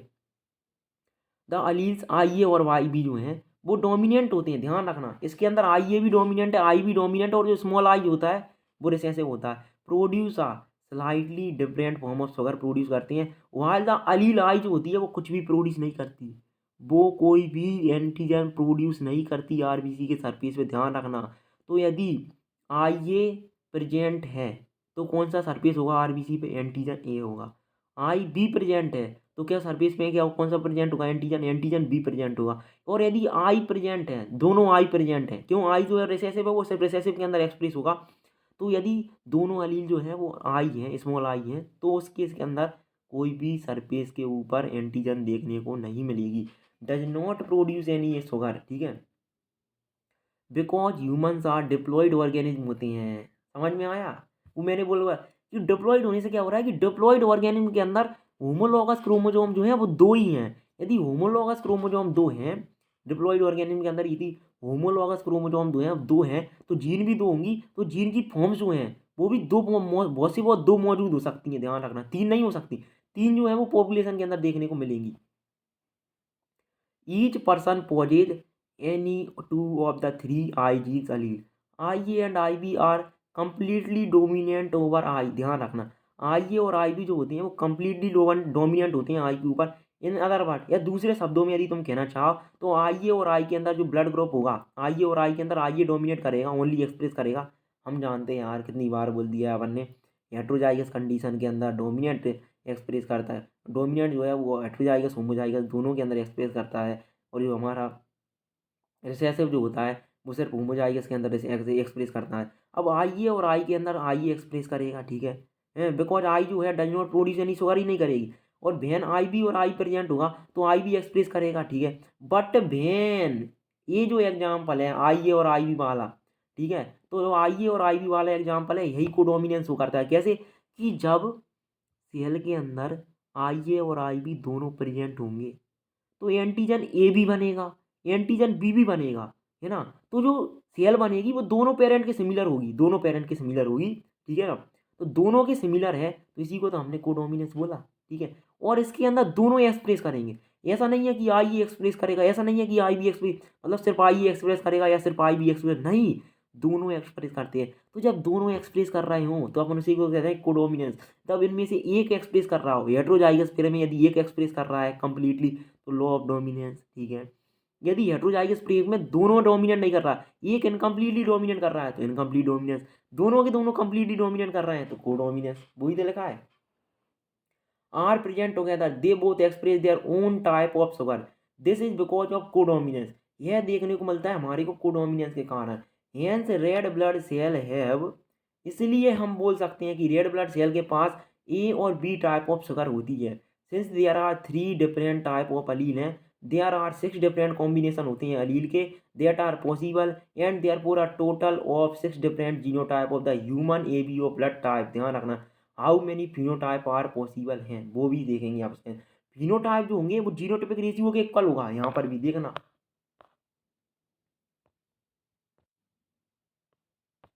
अब देखो यह जो टेबल देखो तुम, इसके अंदर देखो, अब देखो ब्लड ग्रुप जो होगा ना, वो ब्लड ग्रुप डिवाइड होता है एंटीजन से। कौन सा एंटीजन प्रेजेंट है उसके ऊपर, उसके बेसिस पर डिसाइड होता है कि ब्लड ग्रुप कौन सा होगा।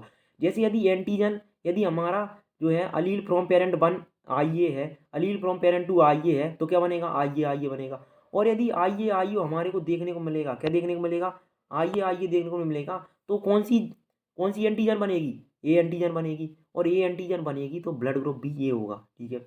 और यदि आई ए और आई बी आया तो आई ए की एंटीजन बनाएगा, आई बी जो है वो बी एंटीजन बनाएगा, ए और बी एंटीजन दोनों देखने को मिलेंगी। कोडोमिनेंस का एग्जांपल है ये। और ए बी के अंदर कोडोमिनेंस होती है, इसलिए अपन इसका नाम क्या रख देंगे, ए बी ब्लड ग्रुप रख देंगे, ठीक है। और यदि आई ए के साथ आई आया, आई एक पेरेंट से आई ए आया, एक दूसरे पेरेंट से आई आया, तो आई देखने को मिलेगा। और इसके अंदर सुनना, आई ए डोमिनेंट है, आई रिसेसिव है, तो हमारा ब्लड ग्रुप जो होगा वो क्या होगा, ए होगा, क्योंकि जो हमारी जो एंटीजन बनेगी वो सिर्फ ए एंटीजन बनेगी। यदि हम आई ए के बात करें तो आई बी के अंदर एक पेरेंट से आई ए आएगा, दूसरे पेरेंट से क्या आएगा, आई बी आएगा, तो उस केस के अंदर ए बी ब्लड ग्रुप आएगा, ध्यान रखना। और आई बी के अंदर बी ब्लड ग्रुप होगा, सिंपल सी बात है, क्योंकि बी एंटीजन बनेगी, है ना। और आई के अंदर तो बी एंड, ध्यान रखना। और जो रिसेसिव है आई, वो सिर्फ और सिर्फ होमोजाइगस कंडीशन में एक्सप्रेस होगा, उसे अपन कहेंगे ओ ब्लड ग्रुप, उसे क्या कहेंगे, ओ ब्लड ग्रुप कहते हैं, ठीक है। अब देखो इसके अंदर जो कॉम्बिनेशन है वो तो हमने बना लिए, इसके अंदर कॉम्बिनेशन बनेंगे 6, कितने कॉम्बिनेशन बनेंगे, 6 कॉम्बिनेशन बनेंगे, ठीक है। अब इसके अंदर जो है 7 दिखा रखें कि एक जो है रिपीट कर दिया इन्होंने, ठीक है ना। कॉम्बिनेशन इसके अंदर 6 है, कौन कौन से कॉम्बिनेशन देखो, एक तो कॉम्बिनेशन है ये आई ए, एक कॉम्बिनेशन आई बी, एक आई, ठीक है। फिर ये आई बी है ना, उन्हें 2 बार रिपीट कर दिया। जाइगोटिक कॉम्बिनेशन इसके अंदर कितने बनेंगे, इसके अंदर जाइगोटिक कॉम्बिनेशन जो होंगे वो सिर्फ 2 बने, वो सॉरी 6 बनेंगे, ध्यान रखना।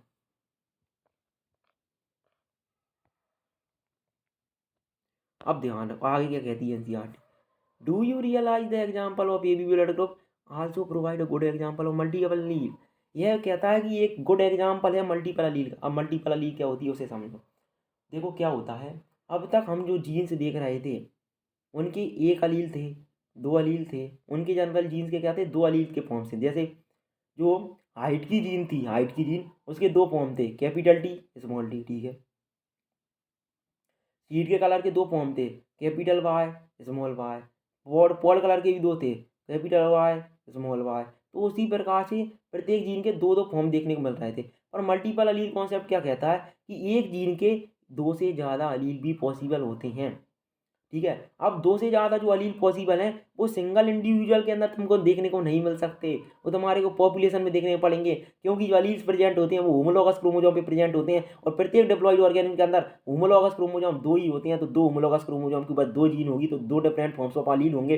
तो 2 डिफरेंट फॉर्म्स ऑफ अलील देखने को मिल सकते हैं एक इंडिविजुअल के अंदर। लेकिन यदि तुम्हारे को सारे कैरेक्टर को ऑब्जर्व करना है या सारे, ठीक है, तो सारे जो कॉम्बिनेशन है वो देखने हैं, तो तुम्हारे को पॉपुलेशन देखना पड़ेगा, पॉपुलेशन स्टडी करनी पड़ेगी।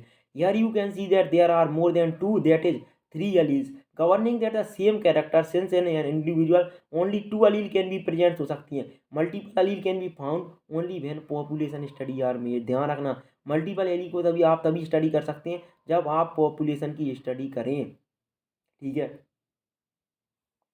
अब हम बात करते हैं ओकेजनली सिंगल जीन प्रो, अब ये तो क्या होगा, मल्टीपल अलील होगा।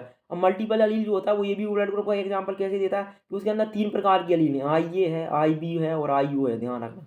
अब बात करने जा रहे हैं ओकेजनली। अब जो बात करने जा रहे हैं एक और स्पेशल प्रकार की जीन, कौन सी जीन है, ठीक है, तो ये जो जीन होती है इसे बोलते हैं प्लियोट्रॉपिक जीन। कौन सी जीन, प्लियोट्रॉपिक जीन। अब प्लियोट्रॉपिक जीन की क्या खासियत बात होती है, देखो अब तक हमने जो जीन देखी थी वो एक कैरेक्टर को कंट्रोल कर रही थी।